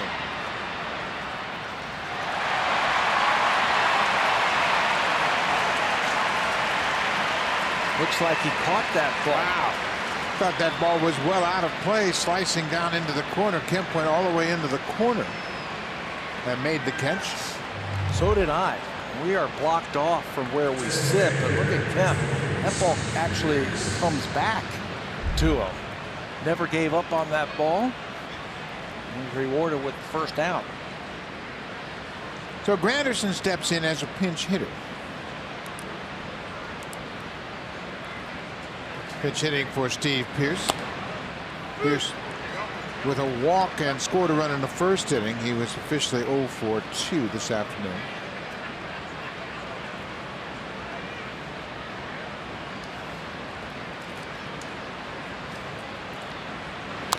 Breaking ball, foul. You know, you bring that left-hander in to the ball game. Granderson pinch hit to nullify that hard breaking ball from Peacock. That is tough on right-handed batters. Granderson is 4 for 13 as a pinch hitter this season, batting .253 overall. That breaking ball missed outside.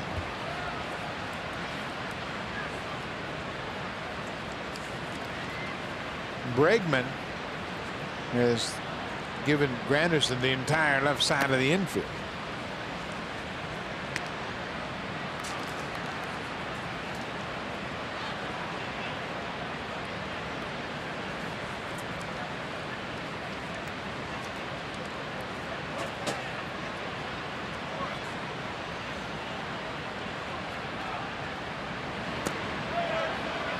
Anderson takes a very close pitch. Looked like it might have been a changeup.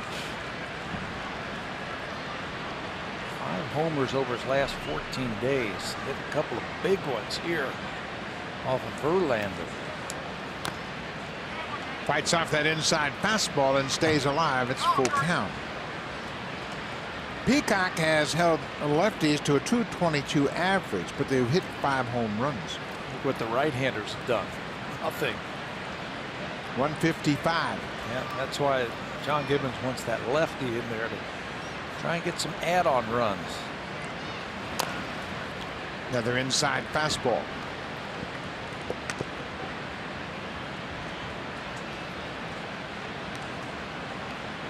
Blue Jays with a 2-run lead, 6-4. Houston had a 5-run 8th inning in last night's game. They are very explosive. Off-speed pitch and Granderson strikes out. So Peacock, 3 strikeouts this afternoon. He had 3 in his appearance on Monday night. What a weapon to bring out of your bullpen in tight situations. Spins that breaking ball to pick up yet another strikeout. 66 strikeouts by the Blue Jays in 7 games on this road trip. Nearly 10 a game. Too many hollow and empty at bats. That's why the first inning was so impressive this afternoon. Double, walk, sac fly, single, sac fly. Yeah, great at bats. Ground ball. That's Gonzalez, the shortstop, and another good inning for Brad Peacock. 3 up, 3 down. He's retired all 5 batters he's faced this afternoon.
It's Margaritaville at the ballpark on Friday, July 6th. The first 20,000 fans will receive this Blue Jays bucket hat.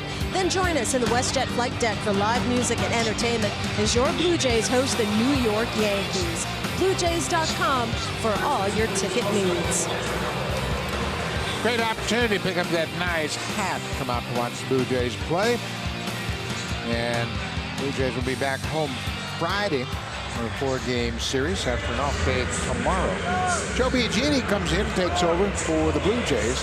Biagini making his 18th appearance of the season. On this road trip, it'll be his 4th appearance.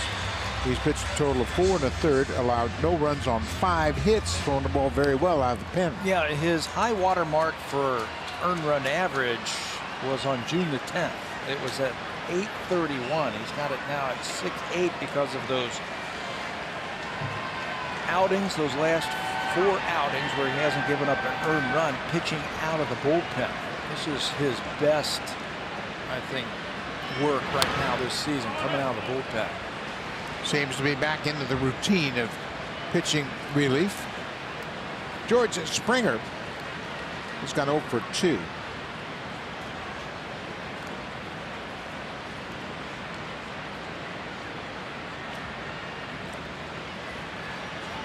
Big inning for the Blue Jays here as Biagini works to the top of the order, trying to protect this 2-run lead. Boy, he's had that fastball dial in, hasn't he? Down in the zone, creates a good angle with it. Tough for hitters to pick it up. You know, as a starter, you're trying to sink the ball, you're trying to cut the ball, the curveball, 4-seam fastball. There's just so much that you have to deal with. As a reliever, Joe can come in and just pound that strike zone with fastball, breaking ball if he wants to. Fly ball deep to center. Polaris back at the track, at the wall. He is there and makes the catch. Springer was robbed of a 3-run home run by Randall Grichuk on Monday night, and he hit that one to the wrong part of the ballpark. Yeah, that's what you want to do when you've got a good fastball. Make a good pitch with your fastball. Keep it out over the plate. They can't pull the ball into the Crawford boxes in left field. You keep it in the middle of the diamond. That is a long way to straightaway center field, 409 feet. And he sent him a long way, but it's out number 1.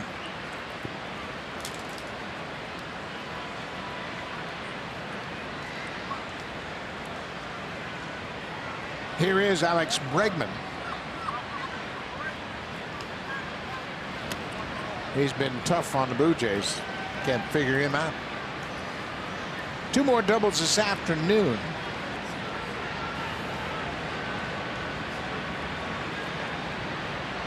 He is 8 for 12 in the series. He gets jammed. It's a slow roller to third. Solarte throws him out.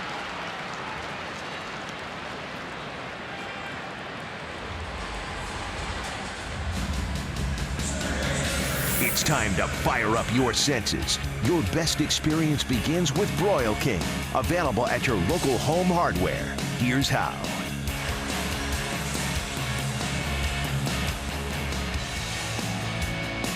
Justin Smoke came into the game defensively here in the bottom of the 7th. Taking over for Kendrys Morales.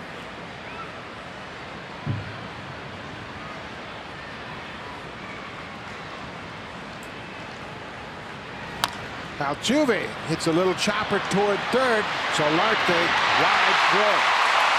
That'll be an infield hit for Solarte. Excuse me, for Altuve, as Solarte's throw was off the mark. A swinging bunt to the left of the mound. Yeah, he was playing him in, anticipating this. Reads it, and his only play is the bare hand. But he's off balance. Pulls that throw, and good play by Smoke to knock it down, keep it on the infield, and keep that ball from going down the right field line. With that infield hit, Altuve extends his hit streak to 7 straight games. He's 1 for 3 today. Yuli Gurriel 0 for 3.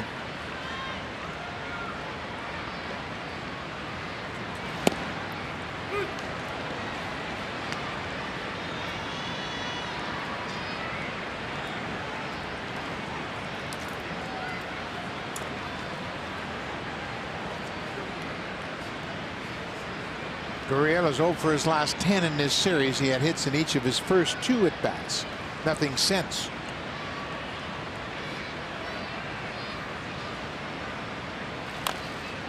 Eugenie jams him. Yeah, he's looking for fastball out over the plate whenever he can, and they've had success pitching inside.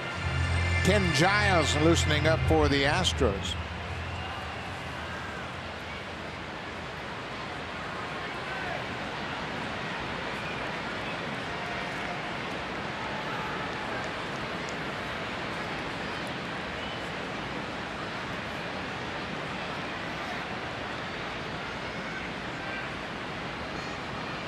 Altuve is running. Bailey's throw is high and late. Altuve picks up his 12th stolen base of the season. It's the 2nd stolen base for the Astros this afternoon. Reddick had a stolen base in the 1st. Any way you can scratch out a run, there's 2 outs, you're at first base. If you can run like that, get yourself in scoring position. You got the best hitter in baseball hitting when you're in scoring position.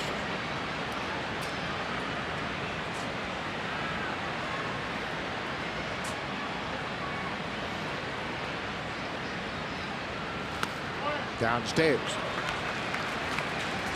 2 balls and 2 strikes on Gurriel. Batter Clippard loosening up. Aaron Loop had a good inning. He retired all 3 batters he faced with a couple of strikeouts.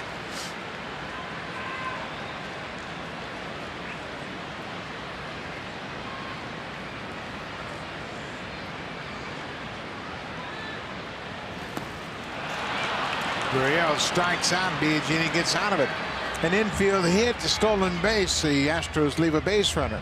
They'll go to the 8th. The Blue Jays have a 6-4 lead.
Champs at Rogers Center, Extra Innings presents Smells Like Teen Spirit, a 90s throwback throwdown in support of Jays Care.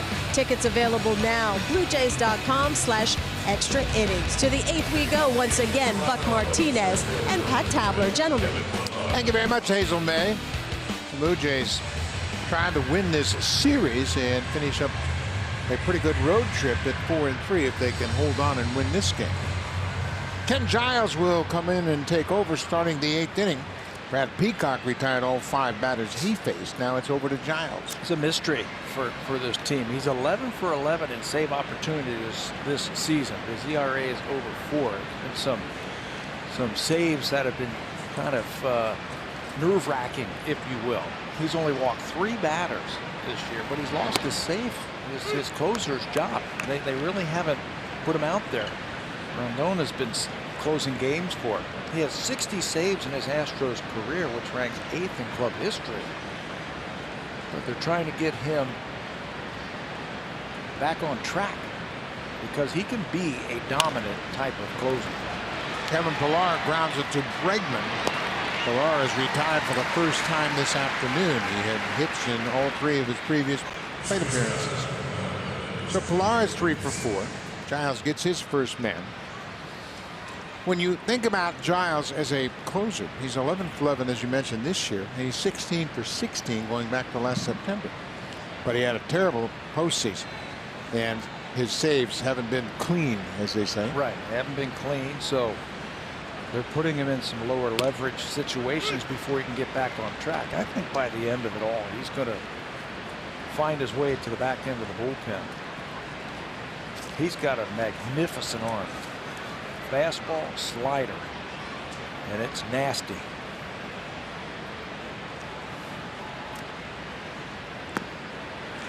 And there's that hard slider. 0-2 to Diaz. Now Ledmus has 2 hits this afternoon. He's got an RBI that came back in the first inning.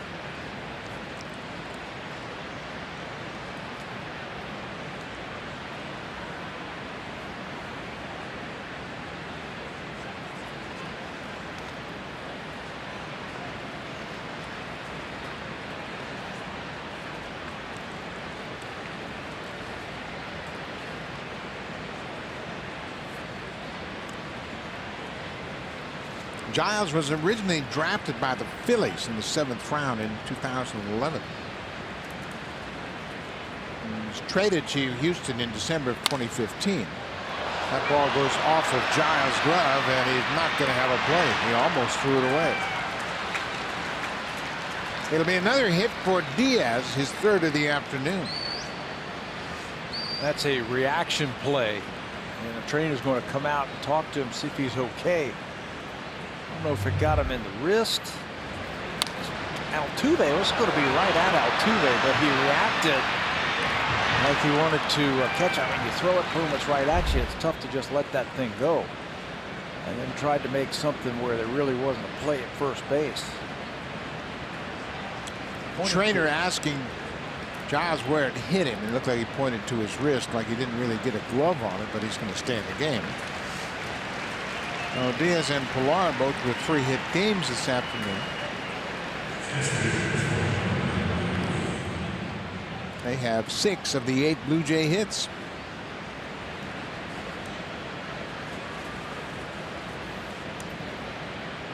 Luke Maile is officially 0 for 1. He had a sacrifice fly. He's also walked.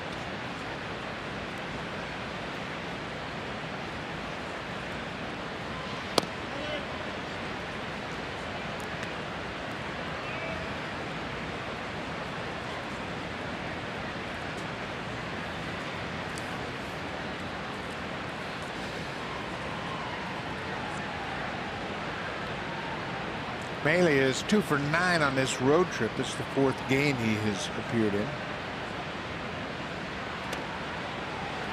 There's the inconsistency of his slider right there. He's pulling it inside. I think Luke can sell out for a fastball here. Giles has a good one, and he likes to use it.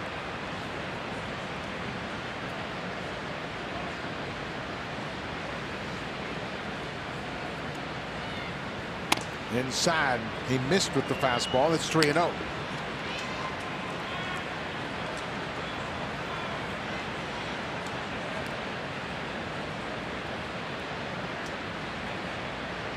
Devin Travis had an RBI in the 6th inning. With a ground ball, air was charged to Altuve, and Pilar came in to score.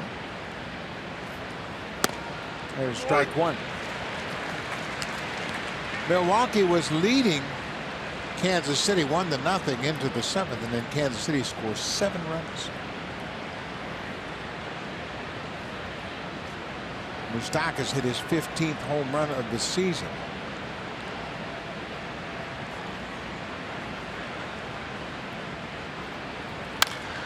Ground ball up the middle, off the glove of Altuve. That's a base hit. Diaz is going to go to third. The ball is bobbled, and Springer rushes it back in. Diaz is at third. Maile has a base hit. So Giles' problems continue here. The Blue Jays have a couple of back-to-back hits. Yeah, they might have done him a favor. Jose Altuve going over there to try and catch it actually deflects off of his glove, slows it down, and that's going to allow Diaz to go first to third. If he doesn't touch that, Diaz can't make it to third base. Springer was hard charging in center field. Though uncharacteristically, the Astros have kicked it around a little bit. Giles could make a play on the hot shot back to the mound, and now Altuve deflects it to allow Diaz to get to third. Devin Travis takes the first pitch breaking ball for a strike. He's got to think somehow to elevate the ball now, Devin, into the outfield. There's one out, runner at third base. Get it out there deep enough to score that insurance run. Ground ball off the end of the bat. Bregman second for one. Altuve back to first. Double play. So Giles gets out of it, gives up a couple of hits, and we're going to the bottom of the 8th. The Blue Jays have the lead. Now time for a Blue Jays Central update. Here's Jamie Campbell with Kevin Barker from the Samsung broadcast studio.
Exciting action at Rogers Center next month. The Tigers are in town for the Canada Day weekend, followed by the Mets July 3rd and 4th. Then a pair of AL East matchups with the Yankees and Orioles, and the Minnesota Twins play a 3-game set to close out the month's home schedule. For tickets, visit BlueJays.com.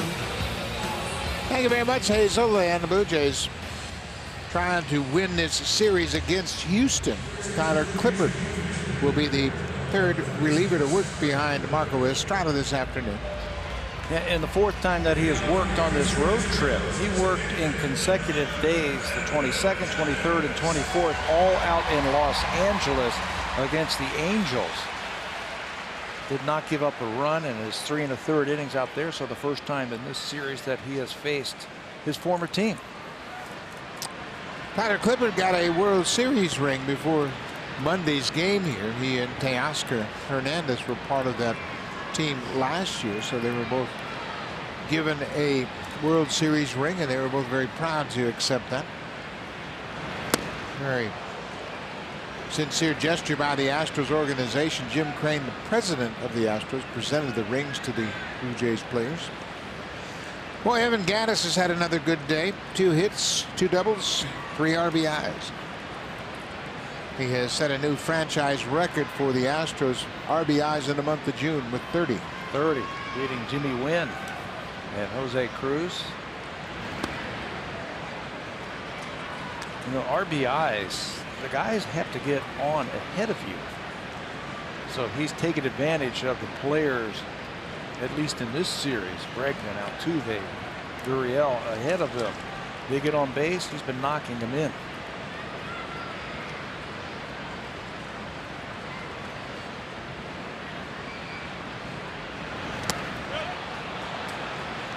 They went around. 1-2 now to Gattis.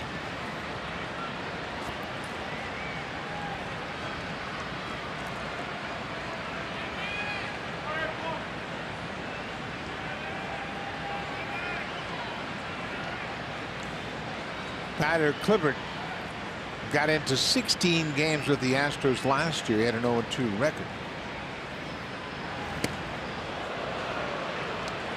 He was not on the postseason roster for any of these series last year, but he has postseason experience. This is his 12th season in the majors.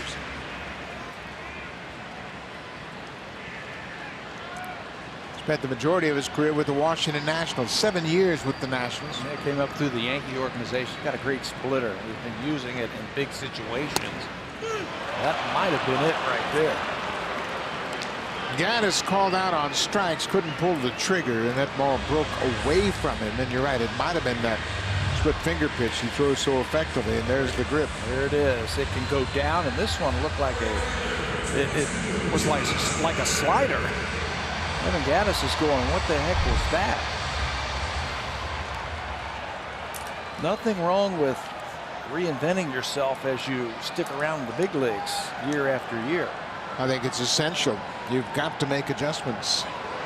Josh Reddick. Reddick is 2 for 3 this afternoon. He had 3 hits in the game last night and had a pinch hit single in the opener.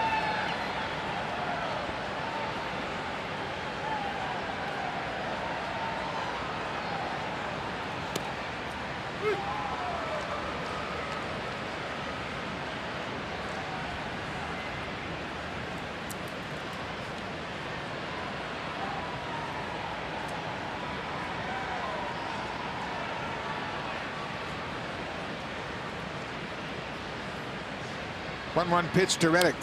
Reaches for it just off the plate and fouls it out of play. Reddick has been swinging the bat great coming into this game.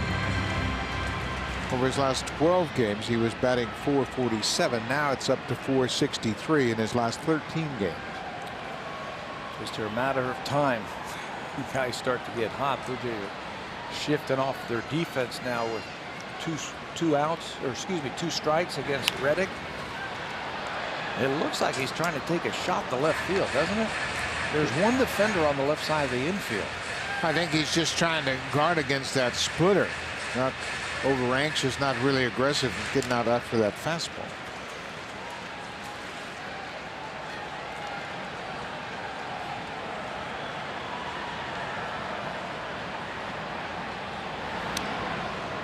That changeup sails up and away. 2 balls and 2 strikes now to Reddick.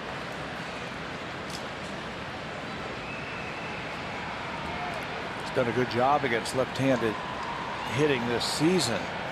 Changeup's got a lot of reason for that, and that splitter. That's a good pitch. Out on the outside corner, Reddick is called out on strikes. Clippard comes in and strikes out both batters he's faced. Left-handers came into this game with an on-base percentage of just .224 because of pitches like this. Reddick thought it was off the plate. Blue Jays get the strikeout. Marwin Gonzalez. He is 0 for his last 23, including an 0 for 3 today. And that's what happens when you're in a deep 0 for. Chase everything. You chase everything. And how many times you walk up there when you're in an 0 for and it's 0-2? Yep. It seems like every time. You don't feel like you're hitting 2-0.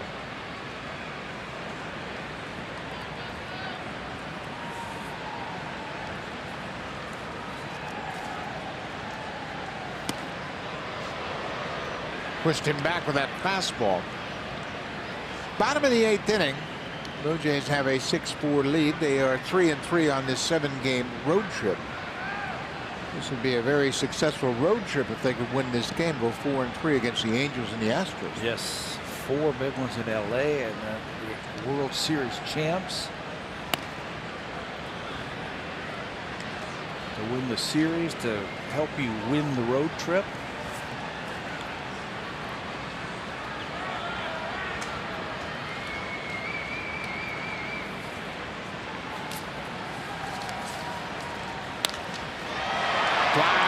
Deep to right, pitch it back at the track, at the wall, and Gonzalez has snapped his over.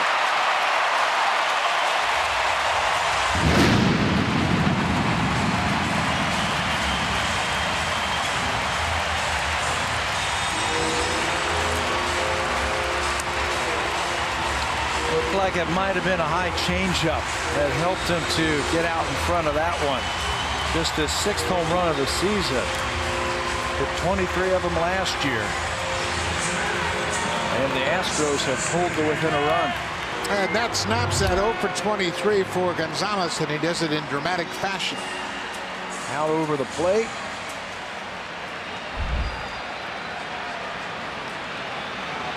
They don't make it easy. They keep coming after you. Max Stassi, the catcher, goes after the first pitch and fouls it back.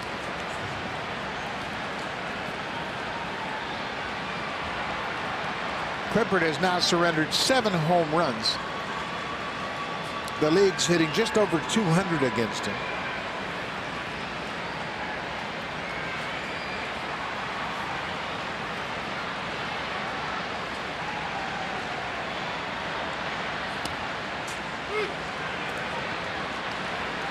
Oh, and 2 on the catcher. Hector Rondon, Will Harris, double barrel action for Houston.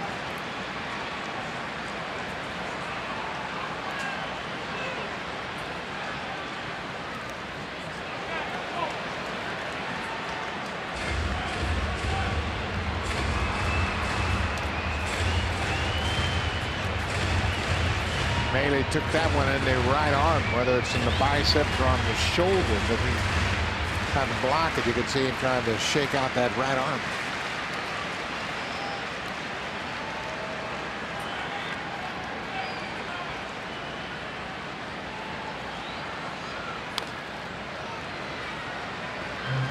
Still 1-2 to Stassi. Batting .252 for the season. He's got some power. He's got 7 home runs. Yeah, and 22 RBIs coming into this game. Those are pretty good numbers for a backup catcher. And Tapera standing by.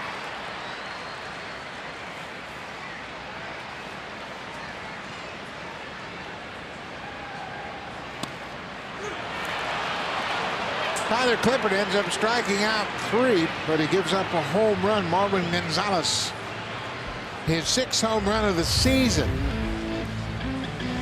And Tyler Clippard ends the inning, and the Blue Jays still have a lead. It'll be top of the order when we come back to Houston.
by the Honda Checkered Flag event. Check out their all-star lineup.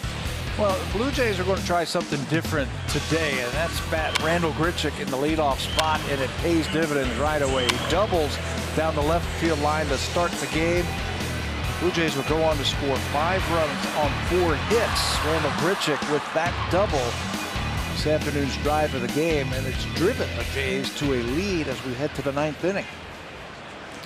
So Grichuk will lead things off against Will Harris, the new pitcher into the game, his 34th appearance of the season. And Harris is the pitcher that Grichuk hit that long home run off of on Monday night. The longest home run in this ballpark. Harris against Grichuk, right over that banner that shows them as the World Series champions in left center field. Ground ball, gloved by Bregman, long throw, not in time, ball gets away. But Grichuk will reach on another hit, his 2nd hit of the game. He is 2 for 5. Bregman going into foul territory, unloaded in a hurry, but it was late and short of the mark. I don't know if he had time to stop and plant his right foot and make a stronger throw. Just getting to the ball looked like it was heading down the left field line for extra bases. How about that play? And then over to first base, and Gurriel can't scoop it. In fact, he can't even get a glove on it. But what a play by Bregman. He is showing off all facets of his game this series. There's Teoscar Hernandez. Wales at the first pitch. Teoscar's 0 for 3. He walked right behind the leadoff double of Grichuk in the 1st inning. He scored the 2nd run.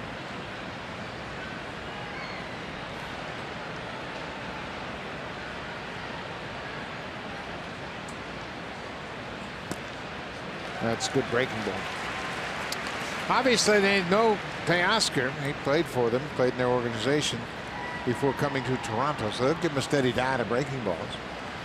And they'll keep throwing it until he proves that he can hit it. Now, he took Justin Verlander on a breaking ball down the left field line. It's got to be a strike. Harris will throw cutters and curveballs. That's it. He's a 2-pitch pitcher. Yeah, he's come back from some complicated injuries early in his career. He had microfracture surgery in his elbow. He also had Tommy John surgery. He was an all-star a couple of years ago.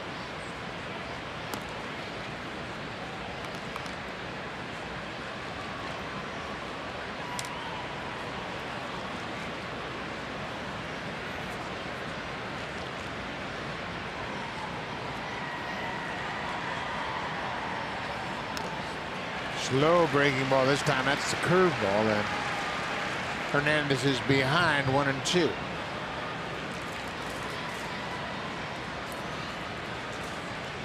It's a 6-5 Blue Jays lead. Looking ahead to the bottom of the 9th, it's the number 9 hitter, Tony Kemp. Then back to the top of the order, Springer and Bregman.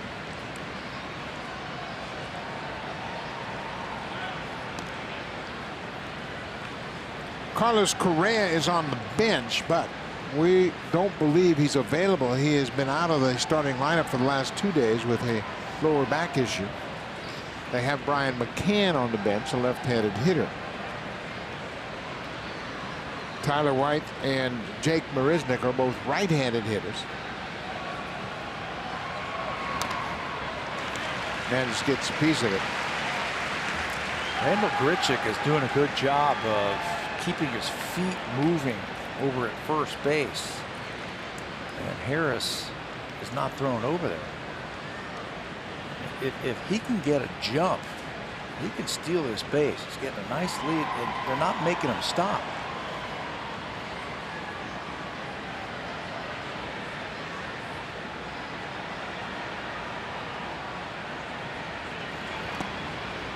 It's a ball in the dirt, 2-2.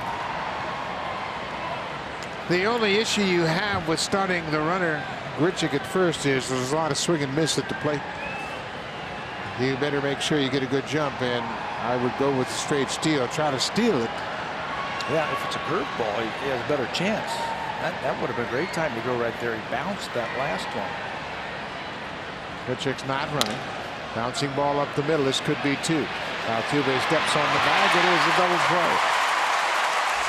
So Grichuk, the leadoff hit, is erased. Nice double play by Altuve. That's the second double play the Astros have turned this afternoon.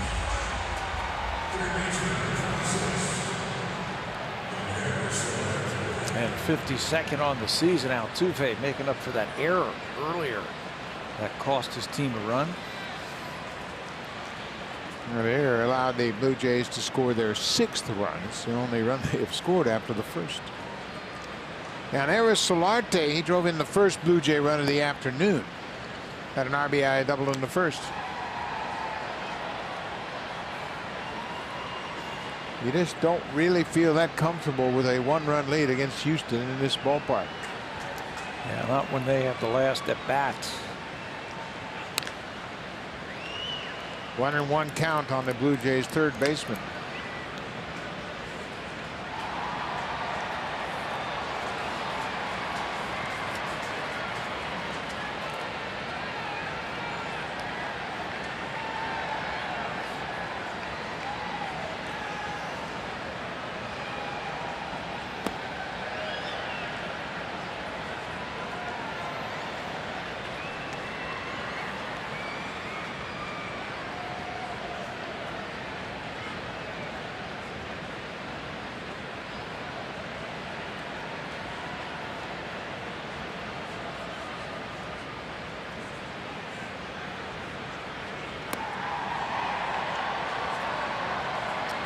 Three and one now.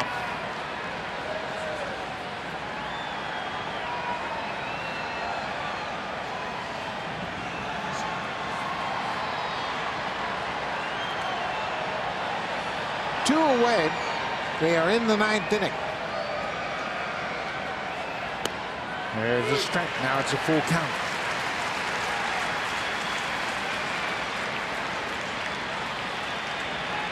Curtis Granderson came into the game as a pinch hitter in the 7th and struck out. He would be next if Solarte can reach base.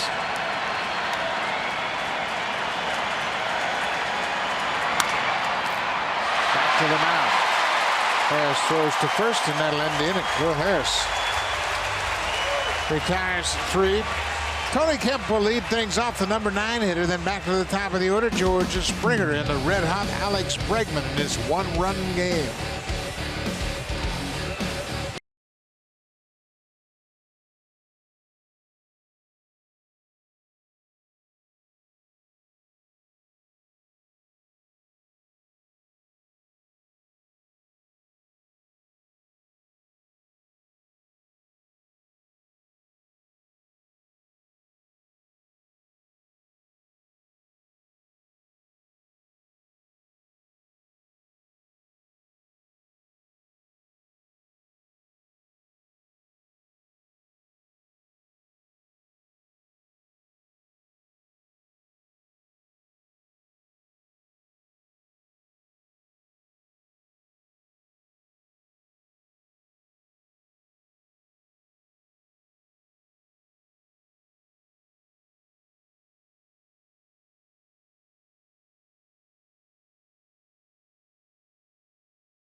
On Sportsnet.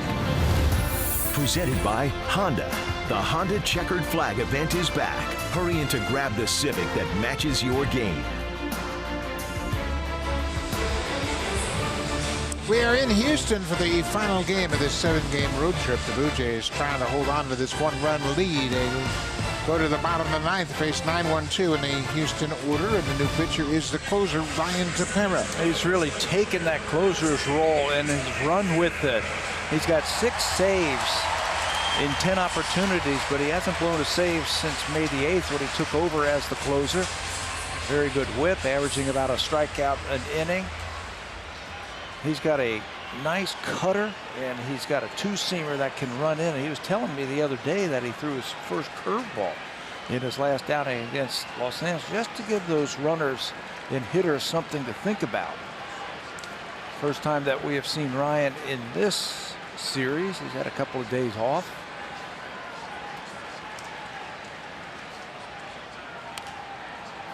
Tony Kemp, the left fielder, has gone 1 for 3 so far.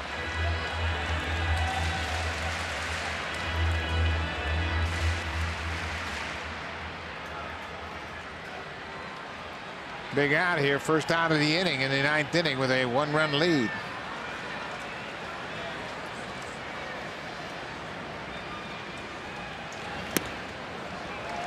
Ball on a strike to Kemp.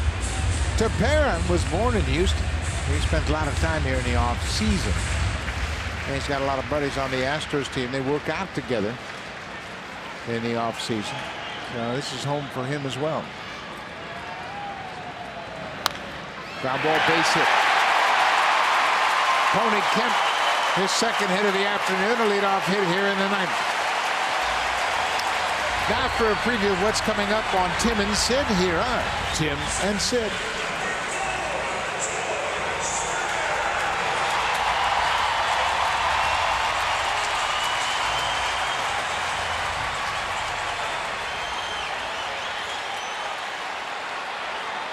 Big news indeed. Germany out. Mexico advances to the round of 16. The hits are even at 10 apiece. George Springer. He's gone 0 for 3 this afternoon. Just missed a home run last time up. And the outfielders have taken a couple of steps deeper. No extra base hits. I was asking Randall today about the home run he took away from Springer the other day. He says, you know, I've seen games here and I've seen home runs land in the first or second row. And he said, I got to get back to the wall. And I felt I had a shot at hauling that one in. That 3-run home run attempt by Springer the other day. That was in Monday's game. Say Springer has really scuffled. He's just 1 for his last 24. He and Marwin Gonzalez have been mired in long slumps.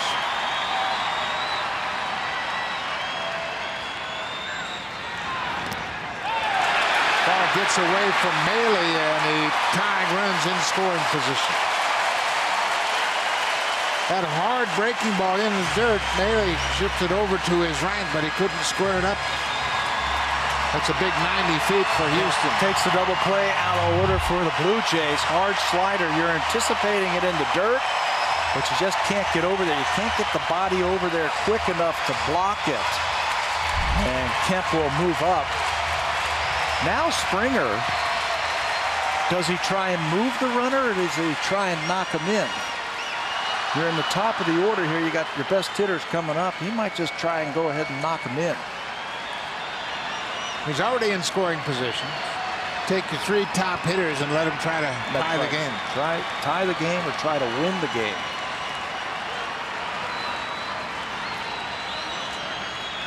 Tepera, since taking over as the closer on May 25th, is 6 for 7 in save opportunities. He's got a 1.80 ERA, a 1.27 WHIP, and he has 17 strikeouts and 5 walks in that role.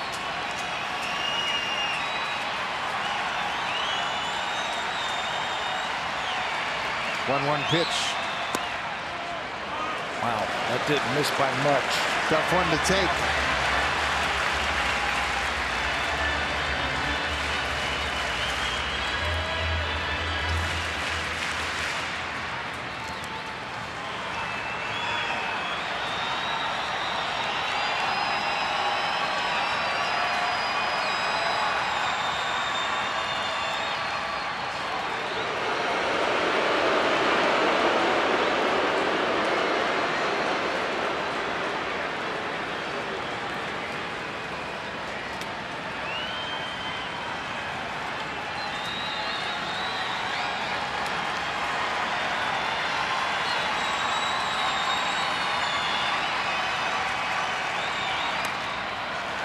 Maley did a good job of backhanding that ball in the dirt. That one could have gone back to the backstop. Wow, what a play by Luke Maley. He couldn't get in front of the other one, so he backhands that one. Like a first baseman scooping it out of the dirt. Well, this crowd has come to life here in the ninth.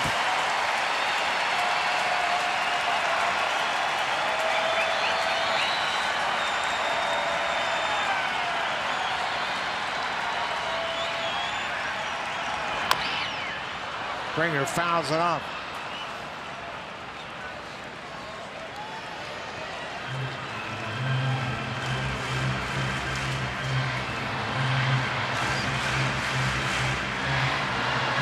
Bregman, he has been tough for the Blue Jays to get out. He's got 2 doubles today, had 4 extra base hits in the game last night. That's why this team is so tough. They keep coming at you, don't they? Yes, they do, especially in this ballpark. 3-2.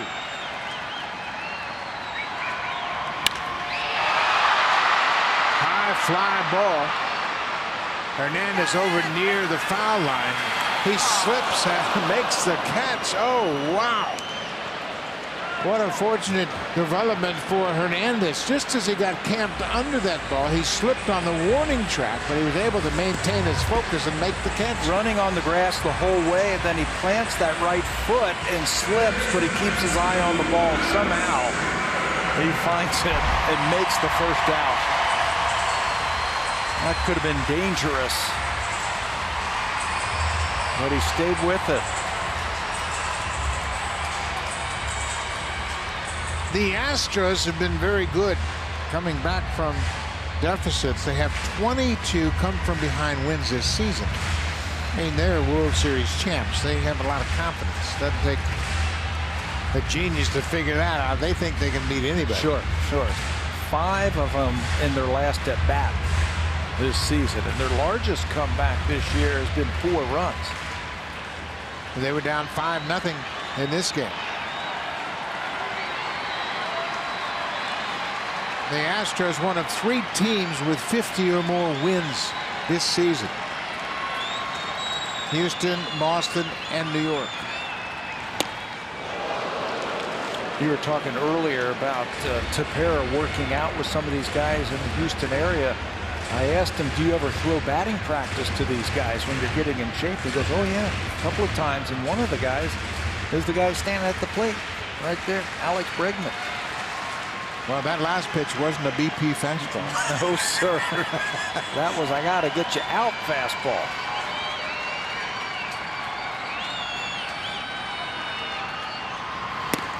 Well, another good fastball upstairs.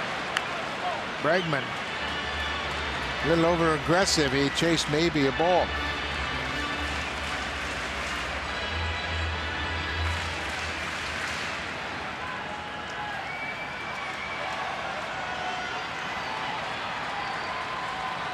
Loop, Biagini, Clippard, now Tepera trying to close out the Astros.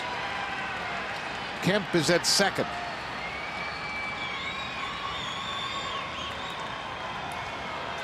Tepera wants a different pitch. He was all set to deliver to Bregman, then changed his mind.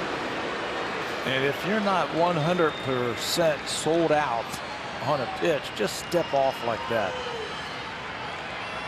Step off and just recycle.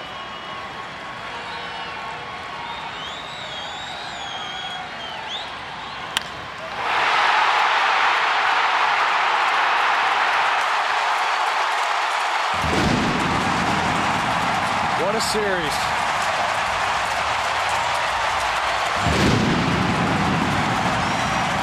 Alex Bregman, his second home run of the series, is a walk-off. It's the first walk-off home run of the season for Houston. And they win the series in dramatic fashion. Bregman hit a home run in every game in this series. And a ton of doubles And wouldn't you know it, an 0-2, they go back to the high fastball, but he couldn't get it up high enough. He swung through the first 2 high fastballs. The third one is a game winner. They set up inside. It's up out of the plate. What a series he put together. 9 hits in the series, 8 extra base hits, 3 home runs, and the first walk-off home run for Houston this season. What a tough loss for the Blue Jays. They score 5 runs in the first. The Astros with their biggest comeback win of the season, and they win the series 2-1. Yeah, and you never felt comfortable here. This is why they're the World Series champions. They keep coming after you. They've got hitters up and down that lineup. The first guy gets on to get the crowd into it. Now you got to turn the lineup over. That is now 6 wins in their last at-bat this year. The Blue Jays had a chance to win the series and win the road trip. Going to have to regroup when they go back home. Home run number 14 for Alex Bregman. RBIs 48-49. Tough loss for the Blue Jays. Thanks for watching, folks. Stay tuned. Here's Tim and Sid.